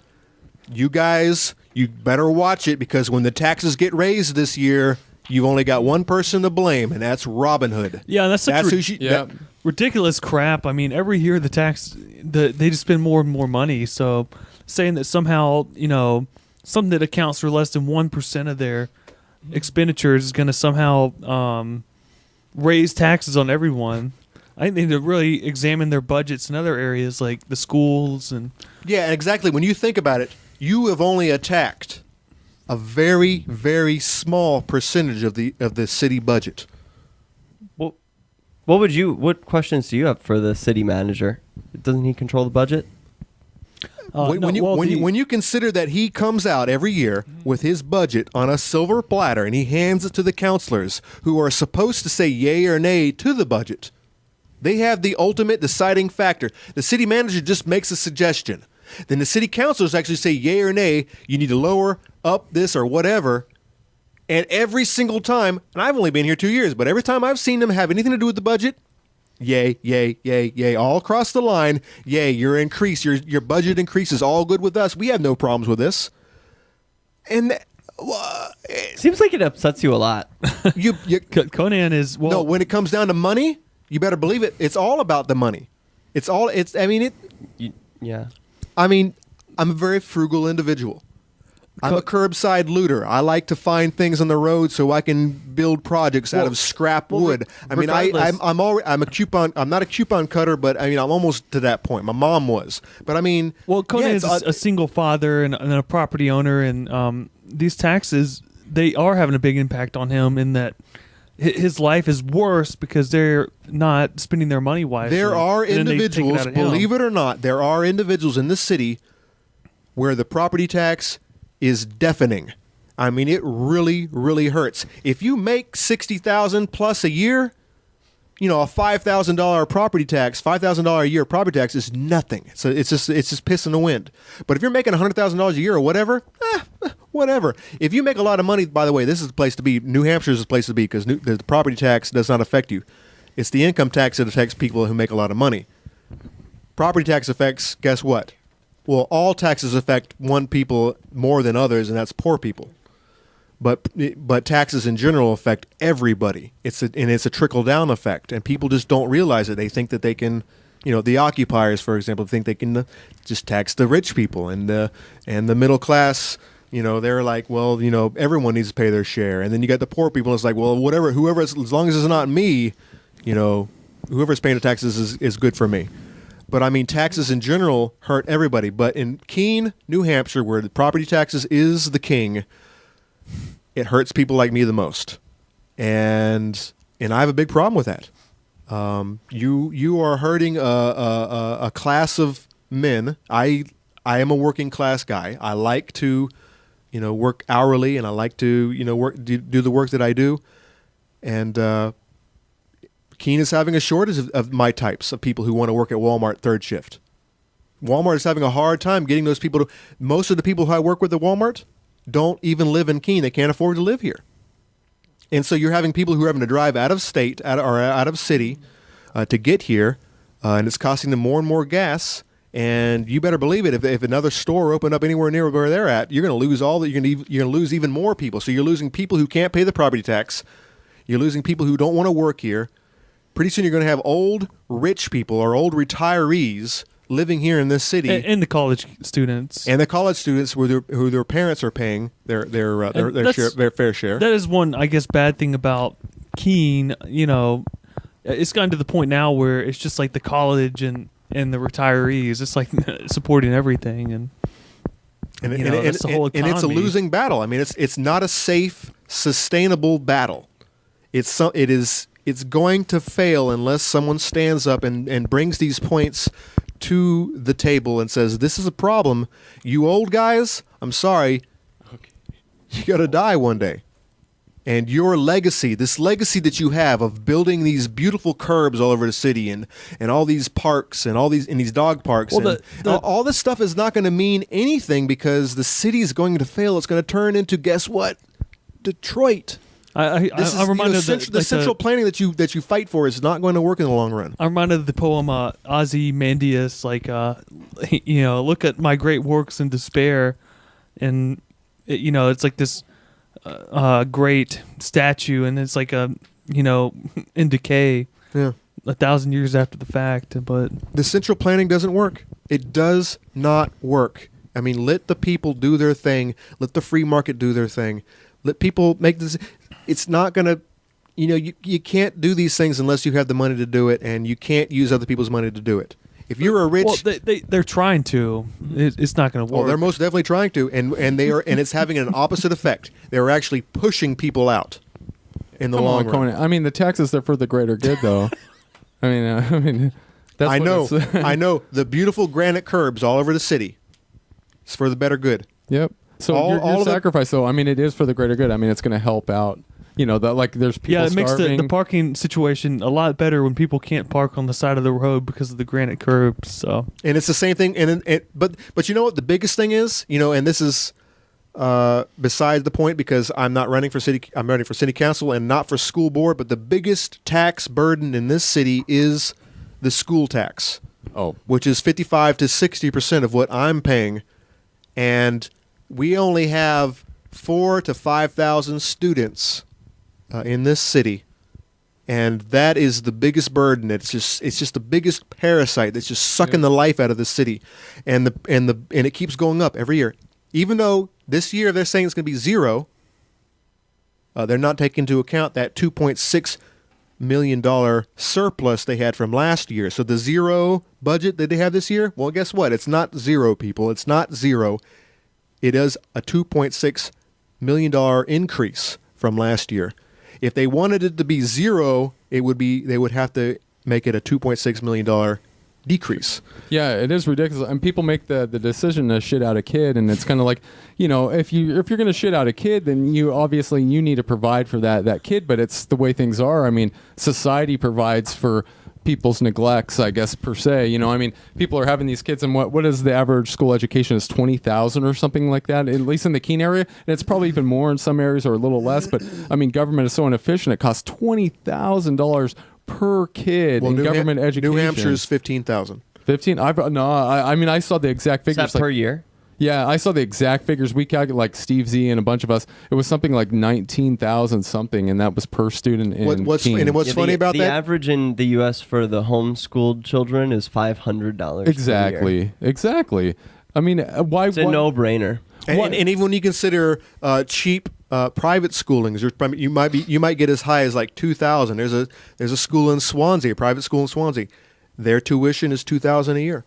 I mean, it's a small fraction of the cost of what government school is asking for. Sure. Asking for, demanding. I love school and taxes, but I'm dying to know what this Dave Ridley video is. Yeah, about. I know. Yeah, we got on a tangent here. Welcome to Black Sheep Rising and the whole mess of topics that we get in on a regular basis. And let's go to. I'm dying to see the Dave Ridley video. Will be a Dave Ridley video that's not shot in mini DV. How did we go down that rabbit hole anyways? First of a kind, HD Ridley. It's a video of Dave Ridley. Yeah. Yeah, and he doesn't have a lot of those where he actually has someone there with him. So I guess to preface this whole video, Dave invited me to go to City Hall maybe like 3:30 on a Friday here. Uh-huh. And Dave's issue was actually he wanted to know why the city employees don't have to walk through the metal detector, but the common people do, the peons. And he was asking the bailiffs, and he was asking some city employees, and then I guess we decided to wait around until city manager John McClain was going to leave, and we managed to catch him luckily before he got out of there. Cool. What was the expression? What was it like?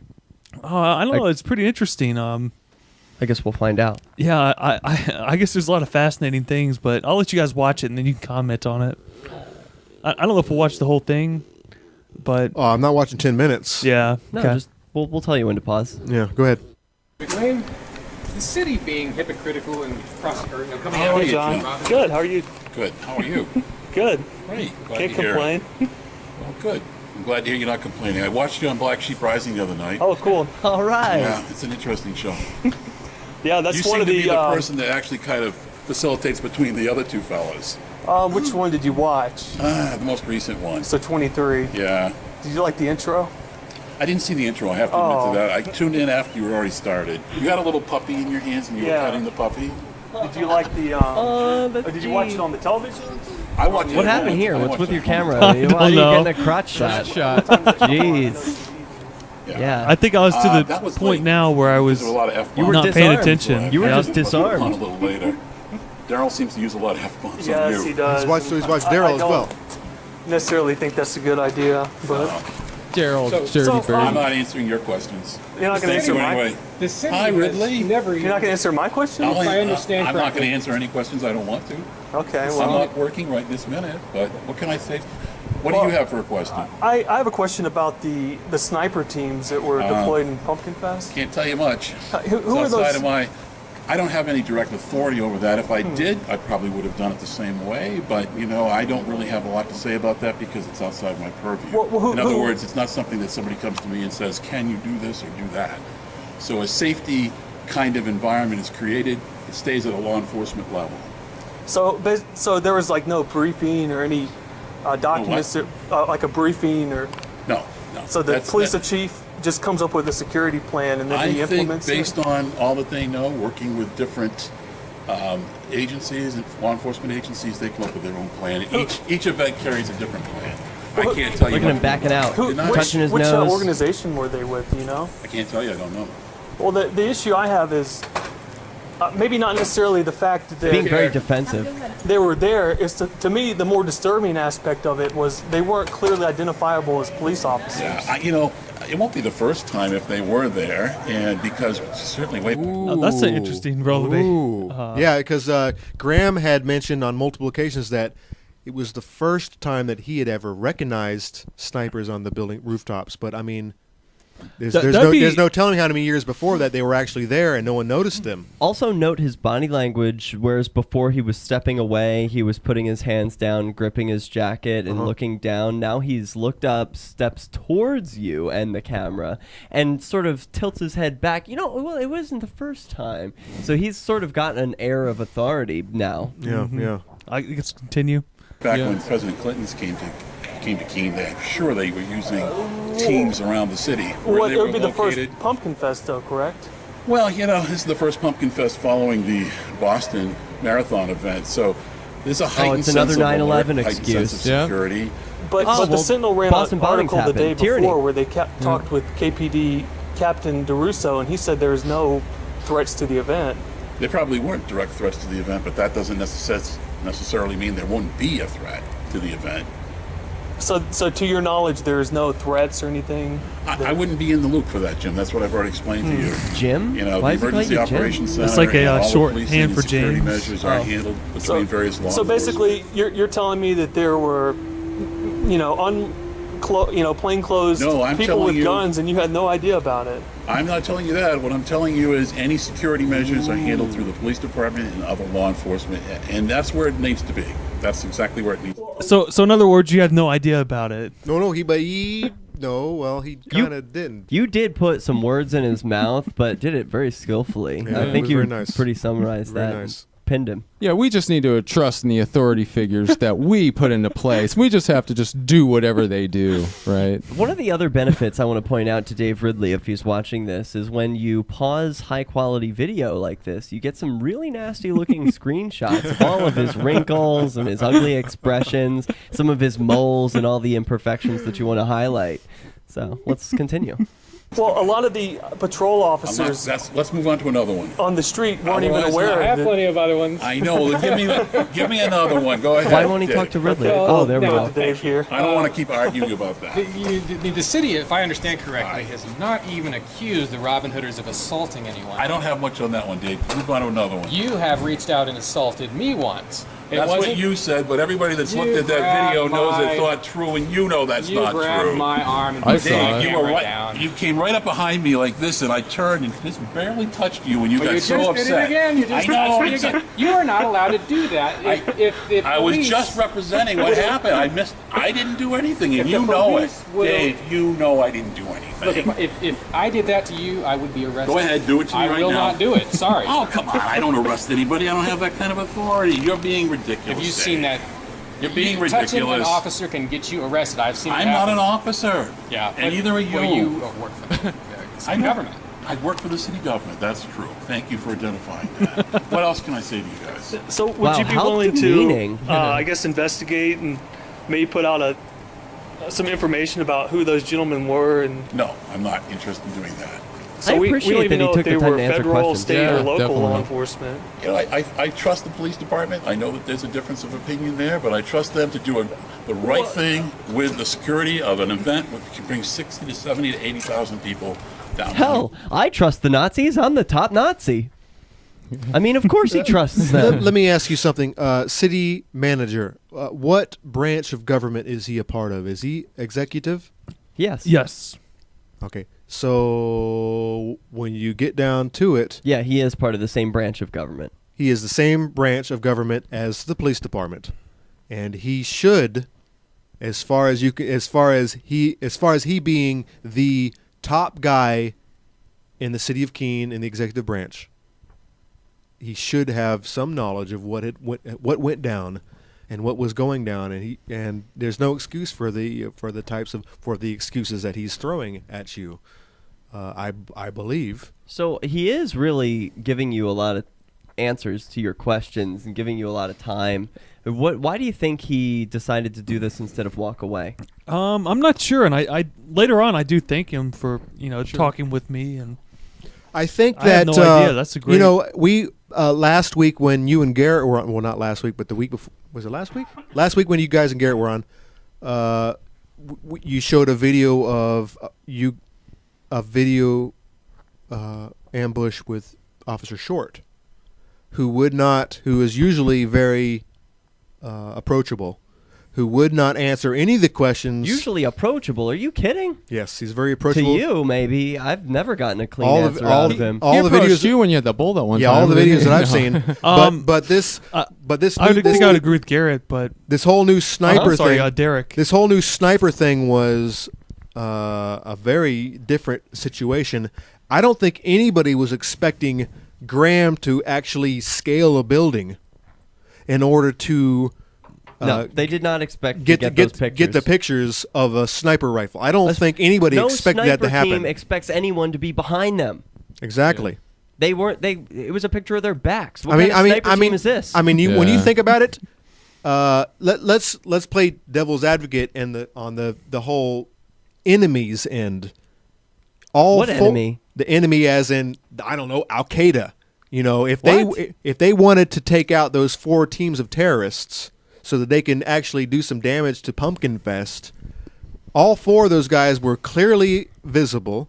They were all clearly approachable, and they could have all been taken out.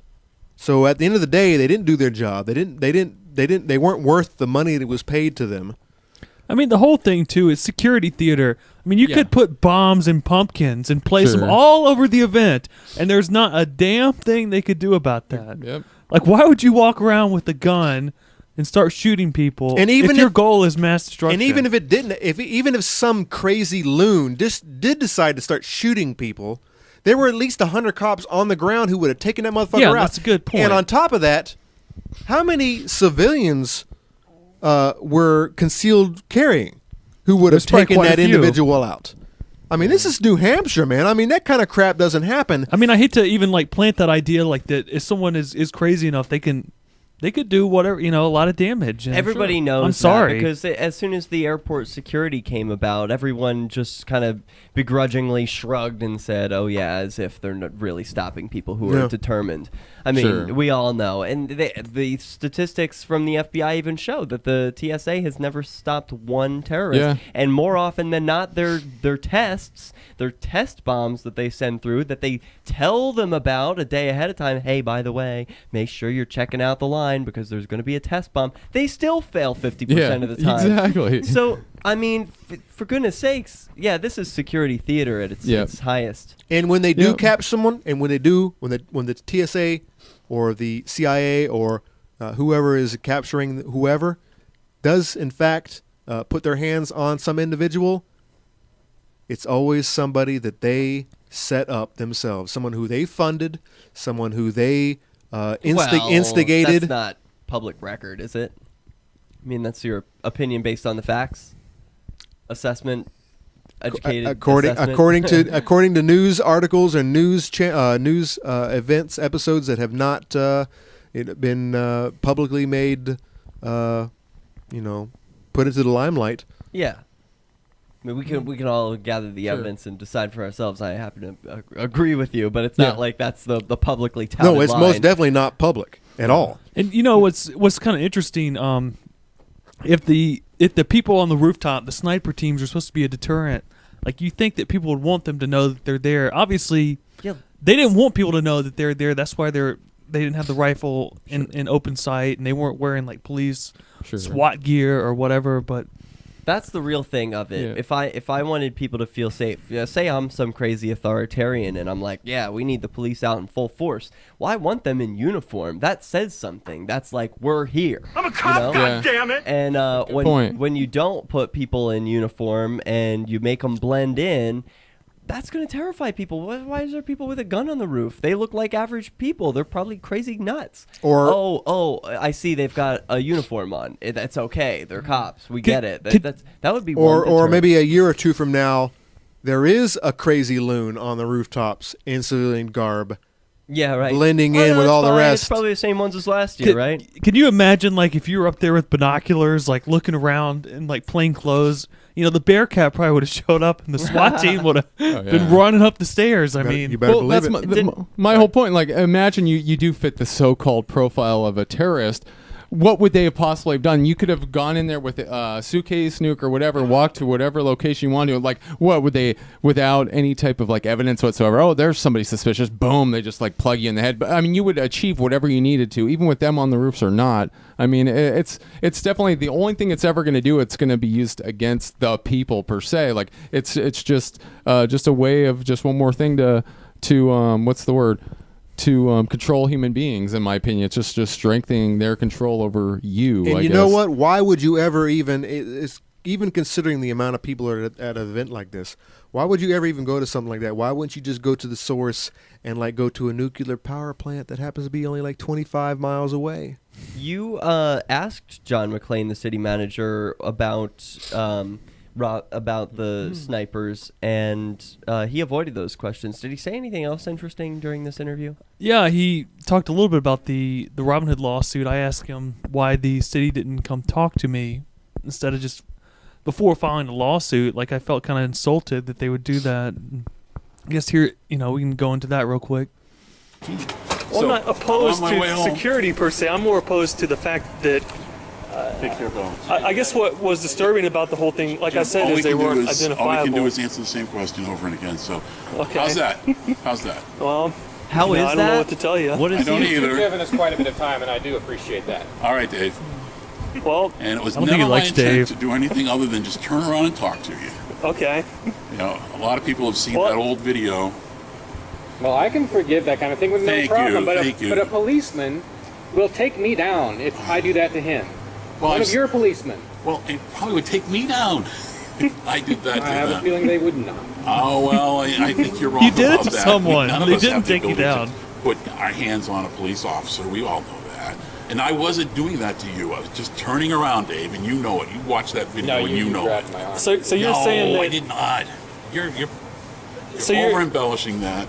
so you're saying like Dave is not famous for over. I guess there's almost an intent aspect of like you allegedly, or I guess you did make contact with Mr. Dave here, but so No, I really didn't intend to do that. That was just, it was ambush You did it journalism, just you know. now. I just turned around and He just reenacted it. No, well, I guess all it was. the final thing I Did he got, just touch John. you? So I'm kind of, maybe you think I'm an unreasonable guy. I'm not sure. I don't want to put words in your mouth, oh, but don't do it then. Don't do it. I kind of feel insulted. I've never said anything to you like that, and I've never insulted you either. Well, I feel like if the city had grievances about my activities or the activities of the other people named in this lawsuit, at least come talk to us before you filed the lawsuit. I've heard you say that before. Okay, and Yeah, do you think that's that's a good fair criticism? Because you guys wouldn't appreciate. I don't know that it's a fair criticism, but it certainly is something that, I don't blame you for asking. Whether or Well, not yeah, the city you can needs ask. to come to you Fuck you. directly and have that conversation is another matter. Well, I guess You another didn't come to the city and corollary. have a conversation before you started your Robin Hooding. That is probably Oh, a fair we have to point. ask your So- permission. I to did go to fucking the city council and talk. question your authority. What the hell, man? I'm proud So of you you're- for saying how you felt about that. That you were saying you felt insulted. He quickly dismissed that, talked over you. This is a bunch of baloney. What a shameful man. Unbelievable. So yeah, you have to ask our permission.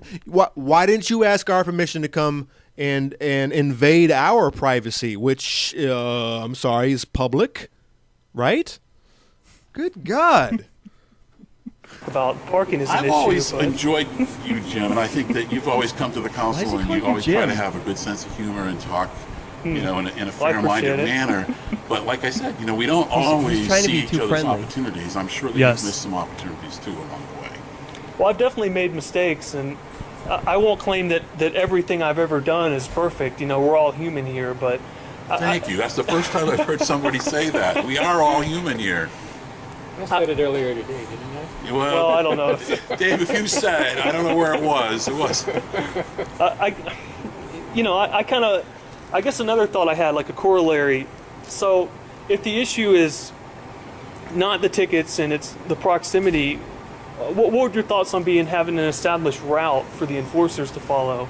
And then, if you guys gave us that, perhaps we would stay in front of. I've never understand that argument of yours, James. The route. I mean, how does that work? Because that keeps it non-biased, right? Is that the idea? Well, the idea, I guess, behind the route is if it's truly not about the revenue, which is the city's position, and the harassment of their officers, quote unquote. The reason we have to be close is because We don't know where they're if gonna- I'm 50 feet away from them or 20 feet, they're gonna run down the side alley and get a ticket, and I don't want them to get a ticket. If I knew where they were going, I'm not as opposed to maintaining some distance. I mean, I don't think there's anything wrong with being close to a parking enforcer and talking to them. Mm-hmm. I mean, if someone wants to do that, and I don't think there's anything wrong with it, and it's garbage that the city would be like, oh, that's a terrible thing to do, And so the only thing that the route will provide is safety for the city employees, so that they're not having to duck and dodge and have to go down streets and cross traffic and stuff. If they have a specific route, then they're not endangering themselves. Well, the other idea would be, let's say that the court issued an injunction and they ordered myself and the other people to stay 15 feet away from the enforcers. Right. Well, how are we supposed to do that if we don't know where they're going? They could pop out of the, around the corner and they're right there. Or, as I mentioned in my testimony in court, I could come up to a crosswalk. I'm now trapped by traffic. Exactly. I can't go anywhere. There's nowhere for me to go.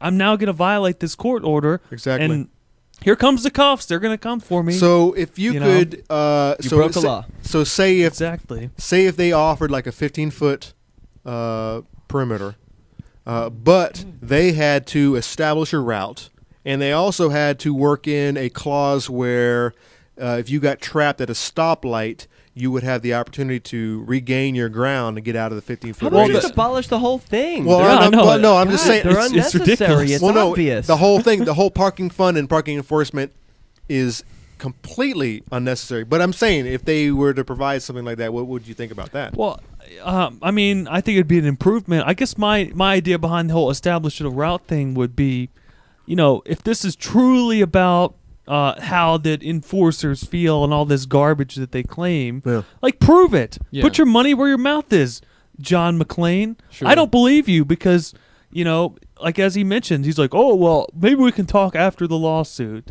Yeah. They're not being reasonable at all. Garrett tried to go talk to the guy, and next thing Garrett knows. He's right there. You tell him how you feel. Ooh, Garrett's back from Detroit. No, not Garrett. I'm saying John McClane. Yeah, I mean, Garrett tried to go talk You're to a phony baloney. the city attorney, and next thing Garrett knows, because he transcribed from memory like the encounter, Garrett's having his camera stolen by the state police For a month and a half. Yeah, Sure. so it's like their attitude basically is screw you guys. We don't want to negotiate at all. Yeah. So I don't believe it's about the enforcers or anything. I think Sure. it's about the revenue.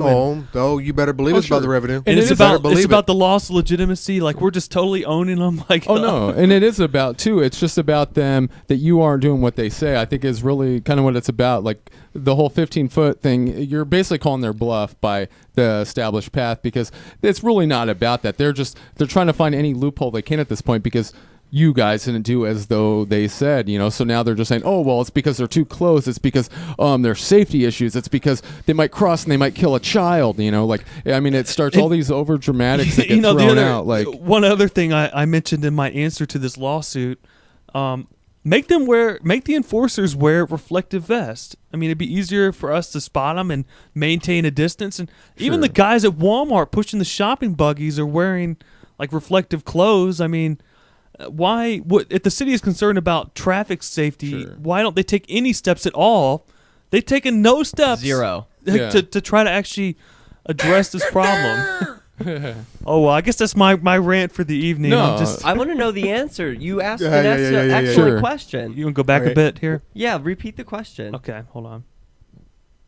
but you're This has been resolved in some fashion. I think I would be very happy to talk with you following that. I can't really talk okay. to you about that at this point in time. You know that. I but see. at some point, I would like to talk with you about Okay, it. well, It's not super safe for people to talk with you guys. I mean, look what happened to You Garrett guys, Ian. people talk to me all the time, Dave. That's what you're Look doing what happened now. to Garrett Ian when he went inside that office and came out with a police raid to take his camera away. I have no idea what happened, so I'm sorry for that. Well, Tom Mullins' office, is that what? Yeah, right. Mr. McLean was the gentleman, I might add, who pointed out to Tom Mullins that this transcript existed on freeking.com. So it was McLean that was reading freeking.com, Garrett's post, and saw the transcript and then pointed that out to Mullins, who then pointed out to the police. And, next thing. Oh, but he knows nothing about that. Yeah, I mean, it's ridiculous. This Oh, whole I don't know thing. anything about that. Yeah, get him with some more practice lying. Yeah, it was. City attorney? Well, I don't have any comment about any of those things, but I would say that I've enjoyed the conversation with the two of you. Hope you're having a good weekend. Okay, well, All right.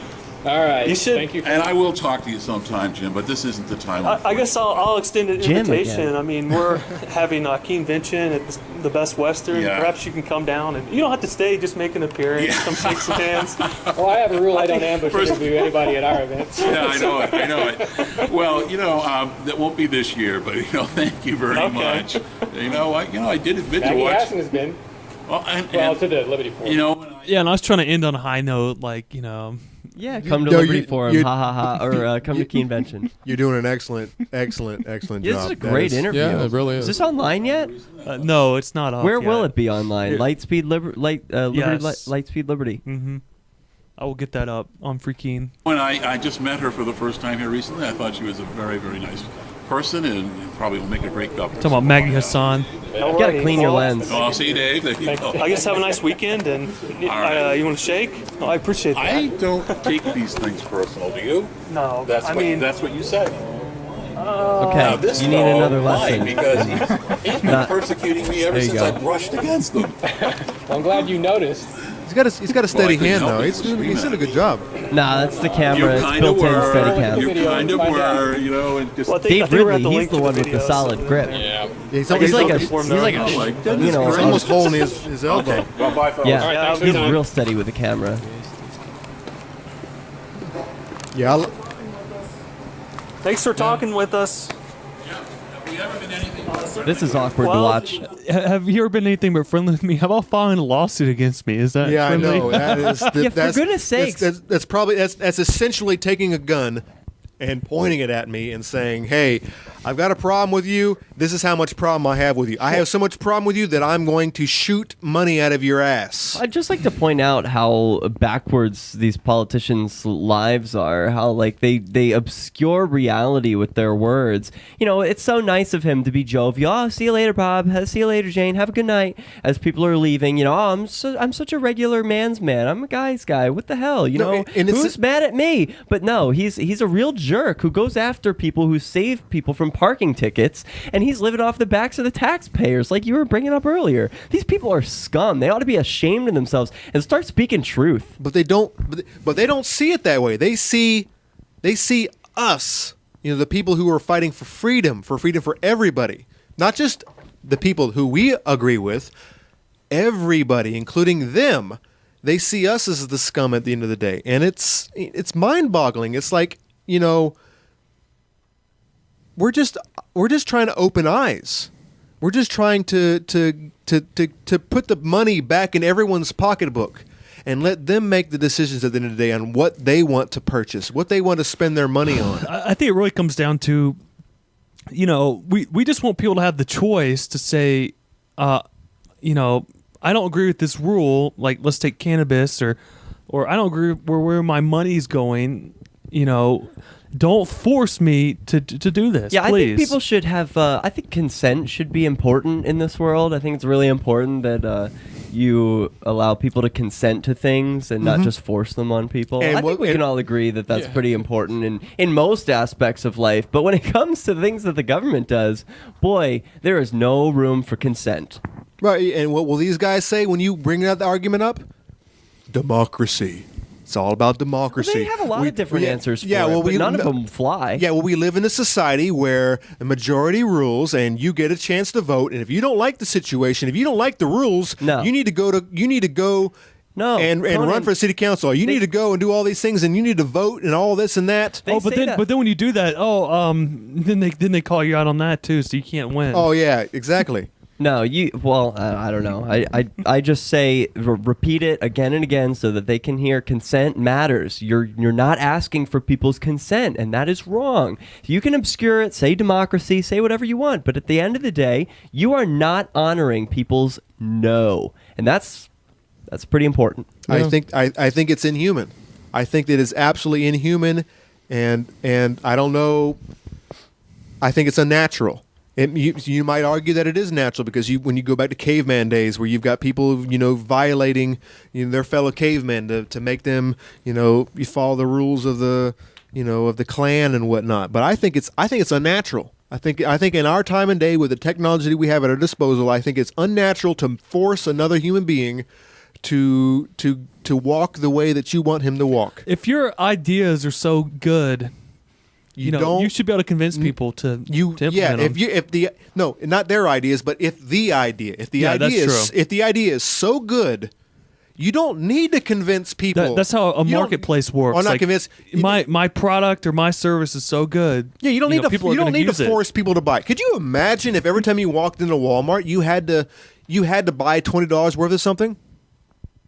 Every time you walked into Walmart, you had to buy at least $20 worth of something. That's essentially the way the city works, and the government, and the state, and the Fed work. It's like you're a part of this. You live here in this section of Walmart, so you have to spend $20 a day every time you come in here to buy something, even if you don't need it. Or better yet, you just have to shop at Walmart and buy everything from there. That's the only option. Yeah, exactly. Walmart is your only choice, so you can't buy anything else anywhere else. Walmart is your only option, and that's essentially what government is. It's a forced monopoly. Sure. Just a one size fits all for sure. Yep. And that's horrible. Yep. I like alternatives. They Sure. make things taste better. They make things look better. Sure. It just So, oh. I'm sorry. We started this because he asked, "Have I ever been anything but nice to you?" And you said, Yeah. "Well, the lawsuit was a little Exactly. out of hand." Yeah, and that was, I didn't think of that at the Did- time, I don't think. but Did he end on a good note, or did he throw himself in the mud at the end? I think he ended pretty well, actually. We'll watch that. No, I would say that you've always been very cordial and nice. And Oh, what you backing out? Well, come on. Where Well, were as you an with the individual- punch? as a- Where were you with the as- saying like, "Hey, well, how about the lawsuit, jerk"? I didn't think Yeah, of it at but the time, but as an individual, he was nice. But yeah, I didn't but that's think the game of him. politicians I know. play. They've got There's two no faces. accountability. yeah, but you're dealing with Jim Cleveland here, and Jim I'm a nice Yeah, guy. That's right. the problem. Yeah, Jim. Jim thanks. Cleveland is a really, Hey, really good we go- guy. right. And even if someone's stabbing him in the ass, stabbing right in his back, he's from the South. He's got that Southern Look at gentleman. that smug smile. Yeah. Oh my god. Yeah, I just told him that he was nice to me. He loved that, I'm Yeah, sure. look at this guy. I do appreciate that. So. I have no personal problem with anybody here. It doesn't mean we agree on things. Unless you take my money. Unless you take my money. Look forward Yeah. to talking with you. Oh, that's so nice of the slave master to tell the slave that, "Oh, we have these disagreements. I know it's We'll so just easy. agree to disagree, and It's- you'll keep it- serving me." Yeah, Yeah. as long as you go back to work, we've Yeah. got no problem. Wow, how benevolent of him. Well, that was great. To his defense, I do think he's trying. Not that whether it's genuine or not, but you can't get around the fact of what he's doing. But he is trying. He's kind of sold on the system. It's kind of he believes in this democracy of the republic, and he is essentially the chosen ones that can make decisions on behalf of you. And he somehow thinks that things will fall apart if that wasn't the case, right? But at he the- is trying. If he didn't give a shit, he would just walk and ignore you. He doesn't have to, but he cares enough to care about your opinion of him. Why is So- that?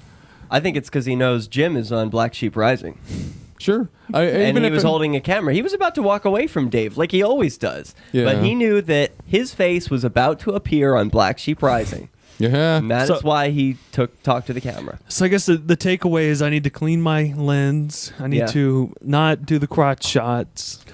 Yeah. And I need to maybe not Your footage. say, is, hey, yeah, you're always nice Oh, to yeah, me but it's- when he but- filed a lawsuit yeah, against be me. honest. Yeah, but the footage was still really good, and Okay. it was a nice steady hand. Well, this ambush And- interview thing, I am new to it. I don't think I've really done any ambush interviews. I think this is my first one. Yeah, we didn't even really Hey. talk about it on the video conference, the great. video panel. That I think is one of the scariest things to me is to go in to something like that, and it really helps to have all of your questions. It was a little intimidating because like Derek pointed out, he got real close to me, and it's like he's right there. It's a power game. yeah, Mhm. He feels put off. I mean- he's off of his edge. not only have your questions, but have possible answers that you might receive. It's just like building a case, a prosecution, a court case where you ask questions and be prepared for what the defendant or the prosecution are going to answer or ask in return. So it's kind of a game, a back and a forth game. If you know what the answers are possibly going to be, that's just going to benefit you even more, and that'll further prepare your next or second or third question. Well, excellent job on your first ambush interview. That was really entertaining to watch. You got some good footage, and it looks like John McClane was a little more willing to talk to you than he was Dave. Yeah, it's so weird. That was strange. He opened up with I'm not answering your questions, Dave, or something like that. I mean, think that was- right now, that your is- your current war is with, McClane, and Ridley hasn't been in Yeah, Keene in a year and a half or something. It is kind of adorable. It's Robin Hood versus Prince John, right? That's so cute. How epic and timely.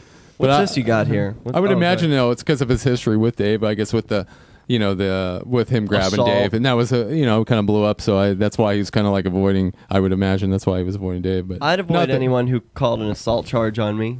Sure, yeah. Absolutely. But yeah, I think the only point Dave's making, I mean, theoretically, it's not like this Jurassic assault, but it's the hypocrisy. If it's the other way around, the cops are going to tackle your ass, and but when he does it, it's like, and it's not that big of a deal. It's a grab of the arm, but it's just the hypocrisy. Anywho, Right on.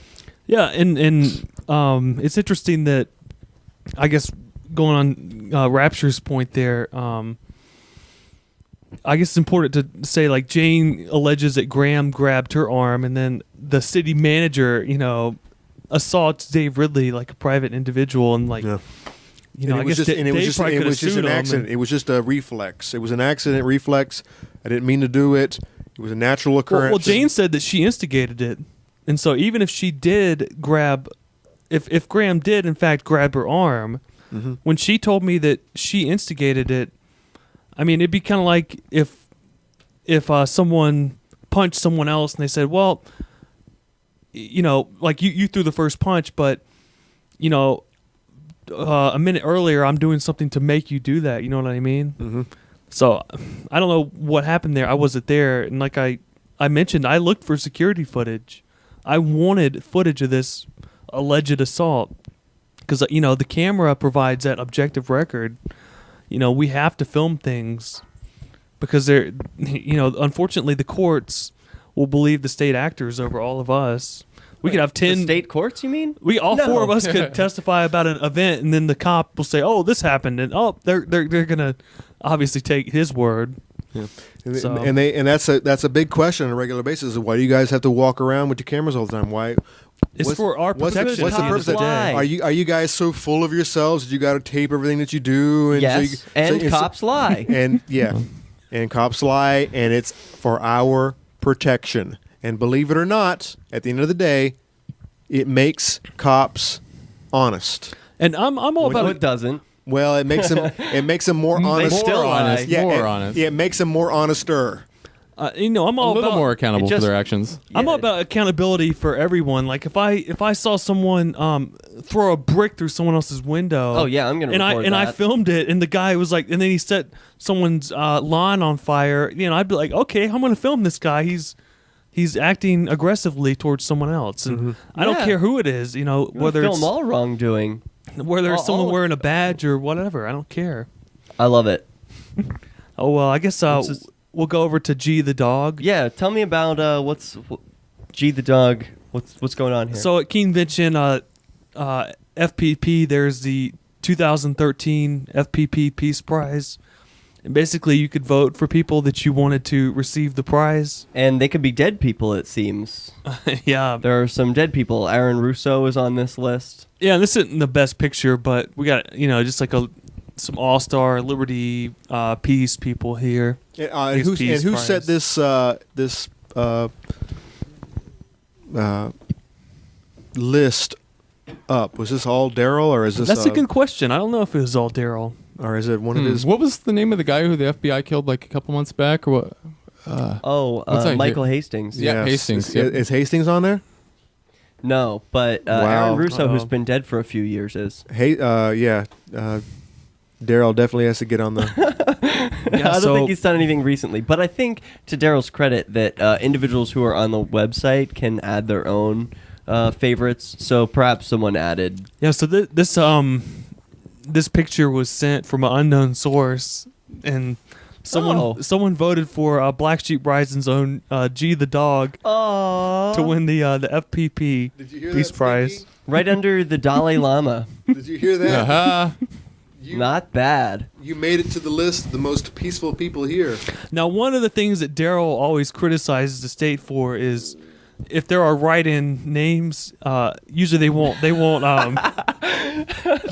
like actually they won't count all of them, right? Like if I write in Mickey Mouse, they won't count that and have like a total for Mickey Mouse. But So Daryl thinks they should count that. yes, Yeah. so I wonder if For opponent. when the results for the FPP Peace Prize come out, if G the dog will be tallied or It would not. only be fair. Yes. It would only be following in line with what Daryl And when he truly passes believes. out, when he passes out whatever awards, just make sure that you might have to question the validity and maybe see the absolute. So I wonder if G the dog the end result will be the only write-in for the FPP Peace Prize. I think there should be an award just for that. Yes, I have to admit I forgot to write him in.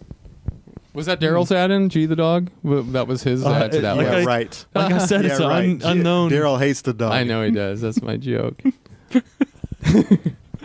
Well, whoever wrote that in, excellent. I voted for Edward Snowden.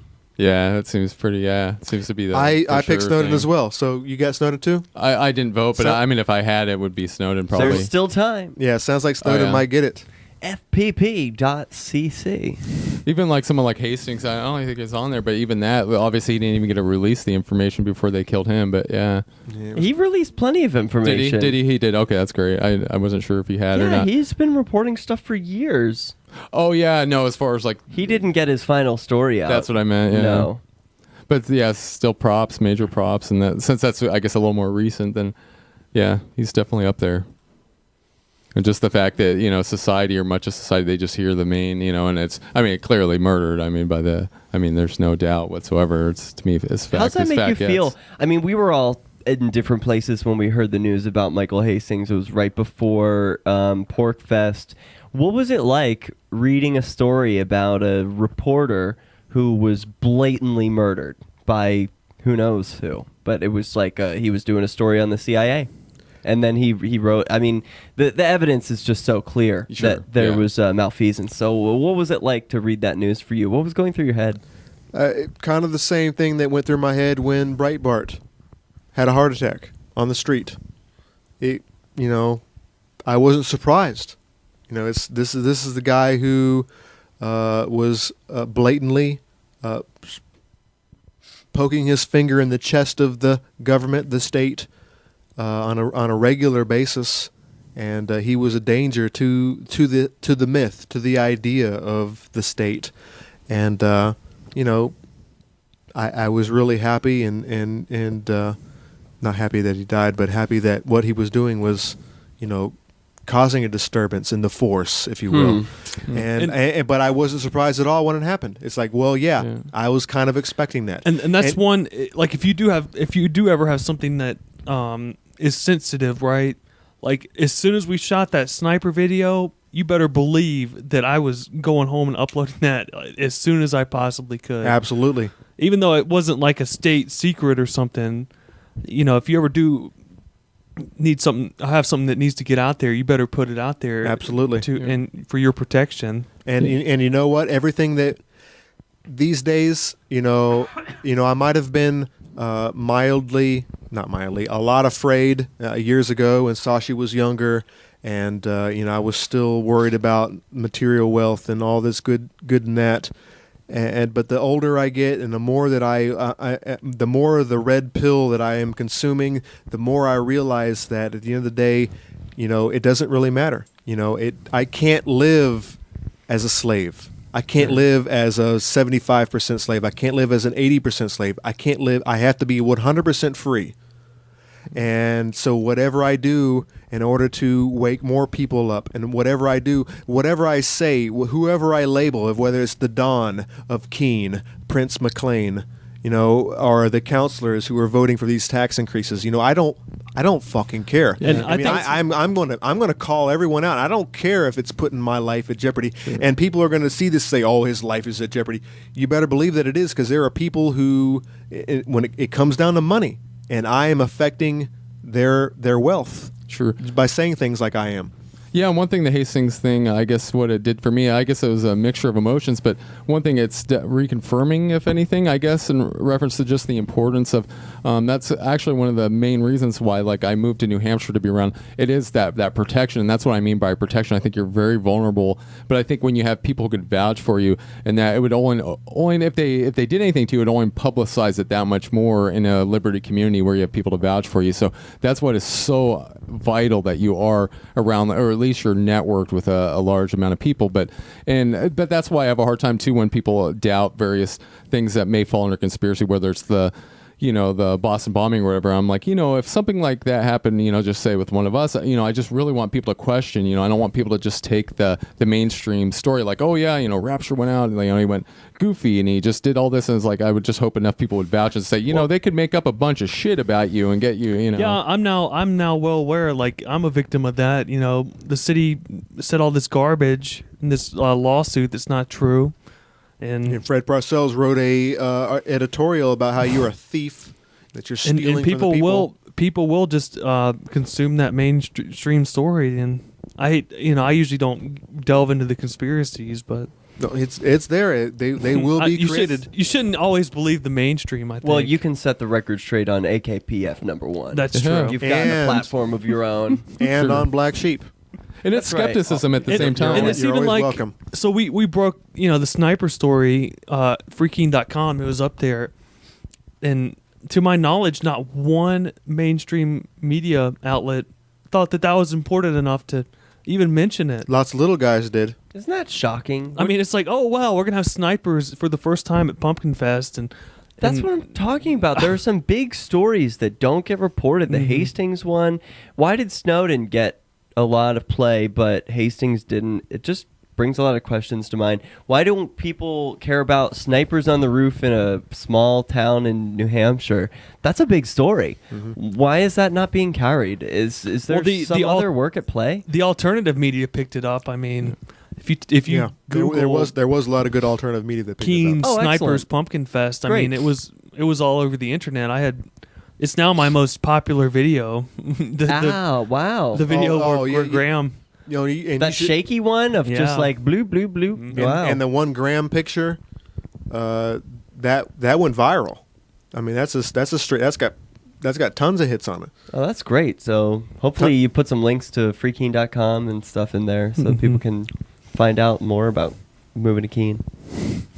If they're doers. This is where it's at. If you are a doer, Well, we're all doers here on and this even panel. if I'd even if say, you're not a doer, on this show, if you're a supporter, I like supporters too. Yeah, but they can be at a distance. Yeah, doers and We need supporters, I doers like here. you. If you're anything else, then yeah. no, well, maybe not I so say much, we but, need all the people who believe in like the ideas of I always say liberty, but it's really peace and the idea of consent. You should be free to have a peaceful existence and not be bothered, not be told what to do, and that's really what it boils down to. That's the I think that is the ultimate human goal. Whether they want to agree, admit to it or not, absolute freedom is the goal, and that's what I'm all about, man. I'm fighting for it, and my life is, I'm I find it worth giving my life up for. Well, obviously I want to continue living, but Yeah, that too. I Give your life for it instead. I will give my life for being free. Not like your death. I mean your life. You are giving your life. You're giving your time and energy, and that's really, That's really our true wealth in life. Is your time and energy. So yeah, live free or die, man. Yeah. Cue exit music. and on that note, I guess we'll end the show. There you go. You want to talk us out, Conan? Let's talk us out. Check us out at blacksheeprising.org. That is the main website. You can check out the show notes. We didn't have a whole lot of show notes this week, but we did have a couple videos that I put up there. The archives are there. The music, but the audio is there as well. Check us out on iTunes and on Stitcher. Also check us out at the Facebook page, facebook.com. And I'll throw a quick mention in there too. blacksheeprising.org. All the panels and all the great stuff at Keenvention this weekend was filmed. It will be uploaded to YouTube. Definitely check all that stuff out. freekeen.com. All those Keenvention panels that we've been talking about all night Plug yours. will be there. Go ahead, Peace News Now. Yeah, you can check out my show 7 days a week over at peacenewsnow.com. And if you want to know more about my exploits in Keene, you should go to victimlesscrimespree.com. I like how the music changed right when Derek was talking. He must have known it was coming. And then it changed too, as soon as he was done. It's almost like we planned this. No, we didn't. Absolutely, we did not. If you have anything you want to talk to me personally, show at blacksheeprising.org. and send me them drops. Sometimes we say funny things, and I don't catch them. Sometimes Daryl says funny things. Actually, he says funny things all the time. Send me those drops. Great stuff.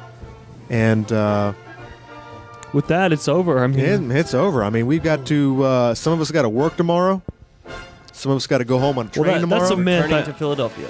No one actually works who believes in liberty. We're all like Koch brothers, brother. We're all Koch brothers money.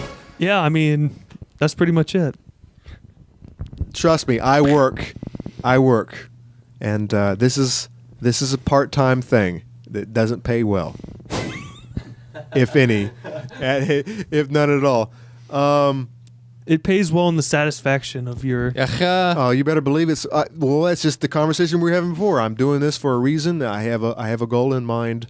This is so important to me that I will do this every weekend, for years on end until satisfaction has been met, sir. Until satisfaction has been met. The battle will not end. It is that important to me. And hey. I don't know where to take it from there. What are we ending on here? Okay, we are ending on a little old song. It's a little old remake, a little old remix called Blue Orgy or Blue Monday by Orgy. Blue Orgy. I think Rapture has some experience with that. Yeah, actually, I have experience with that. I don't get it. Actually, I was thinking the title Blue Orgy is much more. I don't get it. I'm lost. You don't get it? Blue Orgy. Why am I Blue Orgy? We'll have to talk to old who. See, we come on. You were in a frat in college. We can't figure out that whole thing. Does it have something to do with? I don't even know. I just you said that, and I thought I'd make a joke about it. Blue Kool-Aid. Blue Kool-Aid. Yeah, and we're like, and then Rapture's like, I don't get it. I don't know what's. Yeah, now you have to like define the meaning of life just to like you want to go to get Urban through the goddamn song. You're like, oh, it's the foundation of life. Okay, sorry. Let's go. The band is Orgy. The song is Blue Monday, which is a remake of some 80s band, and I've listened to the remake, and I don't care much for it. But the remake is all right. But wait, I thought you said you didn't care for the remake. The remake is all right. I don't care for the original. I'm okay. Sorry. I have had a couple drinks in me. And, the song sucks so bad that you wanted the remake of it. It happens. It has been known to happen. It has been known to happen for sure. But you know what? So we're gonna end the show, or is Rapture gonna keep butting? Well, I'll hit him butt in one more time, and he can tell his name. I've making been his commentary on this show, Black Sheep Rising. My name is Conan. Rizzle for shizzle mappinizzle. James Robin Hood, or Jim. I'm Jim. And Derek J. And guys, we'll see you next week at the same time. Good night. How does it feel to treat me like you do when you've laid your hands upon me and told me who you are? I thought I was mistaken.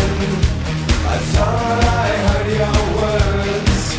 Tell me, how do I feel? Tell me now, how do I feel?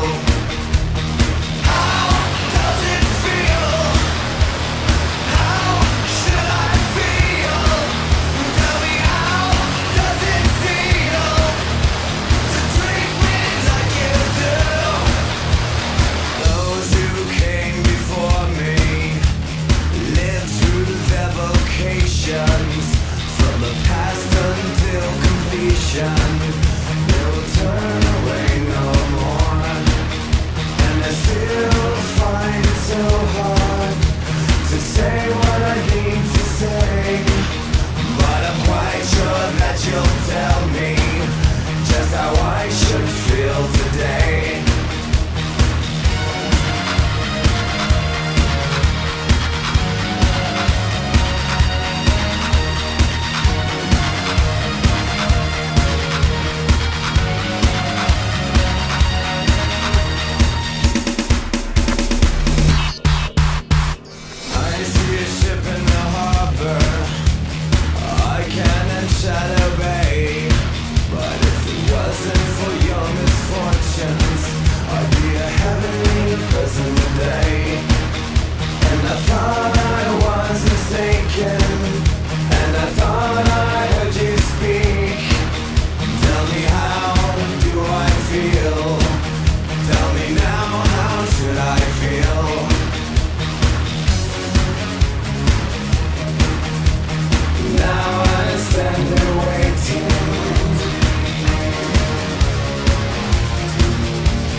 Dude, why are you drinking out of a fucking salsa jar? Because I couldn't find any cups. There's a whole cabinet of cups. I couldn't find them. Dude, put this in a damn cup. You're gonna make my show look like we're fucking living in a trailer. We can be straight up. Oh, God. Yo, what do you... Good save, Conan. I didn't even notice that.